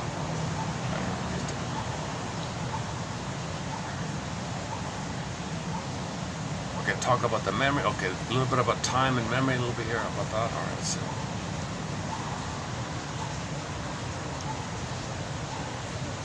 Okay, Homer has a thing called the ravening belly. The ravening belly. All these people around Odysseus around him in his travels, and the people plundering his place. Most of these people have ravening bellies. Oral greed, oral rage, oral entitlement. World owes me living, ravening. No stop, insatiable, never satisfied. Well, one version is, it ends when he got rid of those characters. He ends as ravening, greed. So greed ends when, so the symbol, so one take on the getting rid of those invader guys was his own greed ends. Because they're gobbling, he gobbles, he's a gobbler, he ends the gobbling, he ends those things. That means he ends within. So he's no longer a gobbler. He no longer has a ravenous belly. He can enjoy the present, live in the here and now, have a companion relationship with things. And he can live in peace the rest of his days, and it accepts time. He accepts time. And that's the pleasure of seeing his son grow and things like that.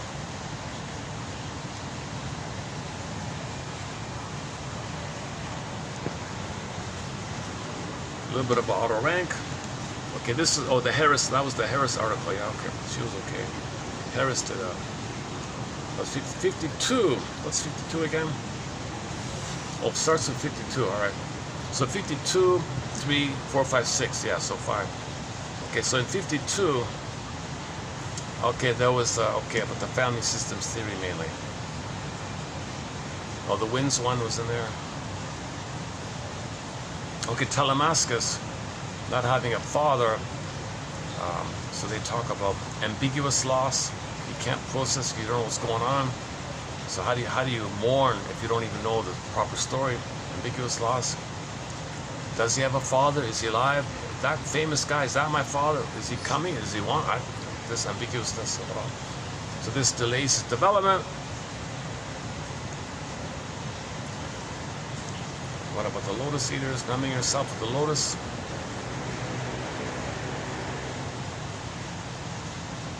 Okay, the thing about Scylla, this one here says you sacrifice parts of your old way. That's the Scylla one. Versus being totally consumed in despair, Shabras one. So Shabras is lost in despair versus the pain and the ouch, but okay, I can go on. And so the Scylla is helping you actually. Ironically, if you take this interpretation, Scylla is helping you. But I prefer the realization that it's your own anger crying for love to the mother, but it's an oral rage thing, block turns it in yourself. So when you self-activate, you're attacking yourself, self-saboteur. So I think the Scylla is just an example of monsters of the self-saboteur. Forbidden planet film once again. Okay, one person thinks that because it took so long to go home, that reflects resistance. Here. So whenever you feel pain, you resist, you delay. 7 years of Calypso, a couple of years there and 2 years there, the delay.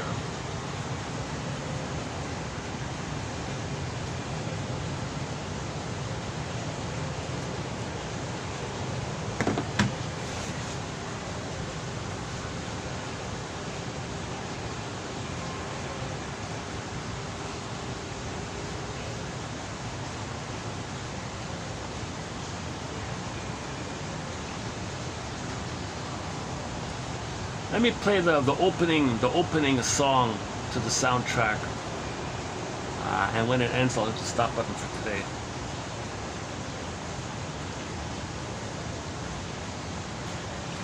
So I just added a third track from the Odyssey soundtrack. I mean, when I say Odyssey soundtrack, I mean Eduard Artemyev, 1997.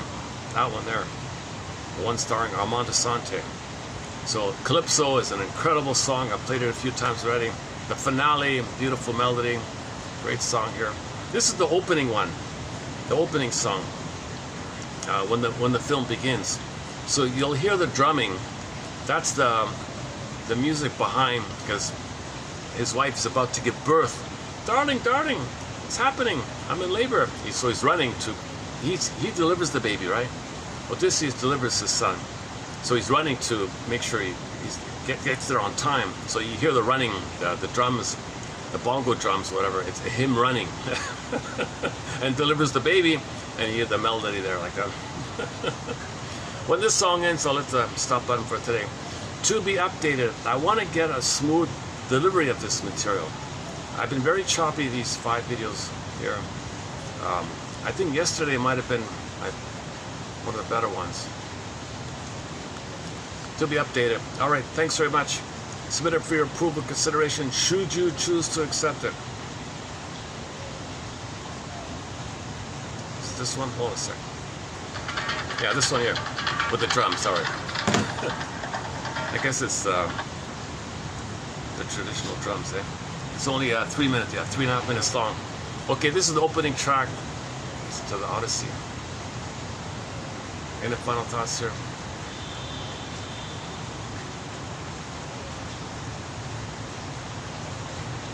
Metaphor, metaphor. I gotta keep telling yourself these are metaphors. Though there's a tendency to project and make it real. No, you're paranoid. No, it's a metaphor. Think of everything in the Odyssey as a Picasso painting. Every scene, everything is a Picasso painting. And all these Picasso paintings, you can paste on a grand painting with all these little paintings. It's just paintings on paintings and overlapping paintings and multi-level paint. Just paint unconscious. Twilight Zone, next stop. So nothing's real like that. So no mother's a monster. Yeah, nobody's a pig. Nothing like that. What? Oh, what's it called again? The Muppet. Oh, the Muppets, yeah. The Muppets. Jim Henson did the special effects to this Odyssey TV miniseries. Jim Henson. So the wave speaking, that's Jim Henson. The Scylla, the monster, that's pretty incredible by Jim Henson, like that. Okay, I'll see you. To be continued. I'll see you. The journey continues. The journey continues. The Odyssey continues. No place like home. So just stay in the journey. Just stay on the raft. Stay on the raft. Whenever you're in trouble on the raft. Poseidon, what do you want? What do you want? I want you to understand. So just keep on trying to understand. Okay, I'll see you. I hope something here has been of interest. If anything presented here in this video led to any kind of curiosity that leads to empathy and understanding. For example, was my father Oedipal or was he Odyssean? Oh, there's some understanding. Can you fill in the sentence? Fill in the blank. I had choose, right? An Oedipal father or an Odyssean father. Well, there's some understanding now. Things make sense.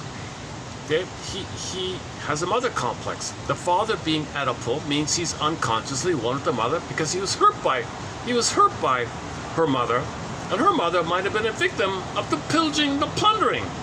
When the country's plundered and pillaged, all the goods are gone and suffering and poverty, and no mother can relax and have milk and nourishment and comfortable peace of, like the soul.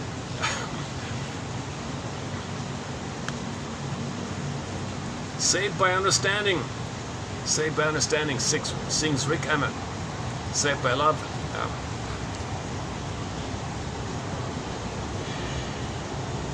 What is it? 3:33. Okay. 2:33. All right. So we got about 10 minutes left here. All right. This song's only 3 minutes long. When this song ends, I'll hit the stop button here. Thanks very much. I'll see if I can get the peacock in the camera. To be continued, right? I feel like I'm missing something. Okay, submit. So your mission is to fill in the blank. I had a underscore father, and in the underscore you fill in the blank, the close. You fill in the blank, and you choose. Honestly speaking, was your father more Oedipal or Odyssean?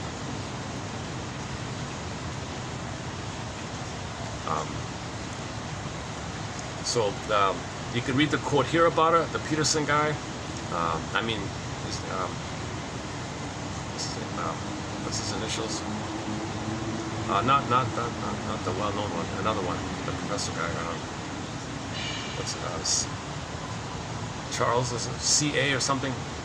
So he's got the article about Odyssean family, Oedipal family, and he extends it from Mr. Kohut. Now, Mr. Kohut's essay about it, it's really minor. It's just a minor point in there. He's got a lengthy essay. The last essay Mr. Kohut wrote before he passed away, and his son. Interesting story, yeah. So Mr. Kohut, just before he died, he wrote that essay, some loose ends or whatever, and he mentions this issue that we should be focusing on the Odyssean story. He passed away. He couldn't deliver it. He was supposed to deliver it. The son read it out on his behalf. The son supported his dad by reading out his dad's essay. So there's a little bit of an Odyssean moment there. So what kind of father did you have? Did you have an Oedipal father or an Odyssean father? But have empathy. Have empathy. If your father was Oedipal, okay, you gotta feel the sadness about it. Huge sadness about it. And make yourself be an Odyssean.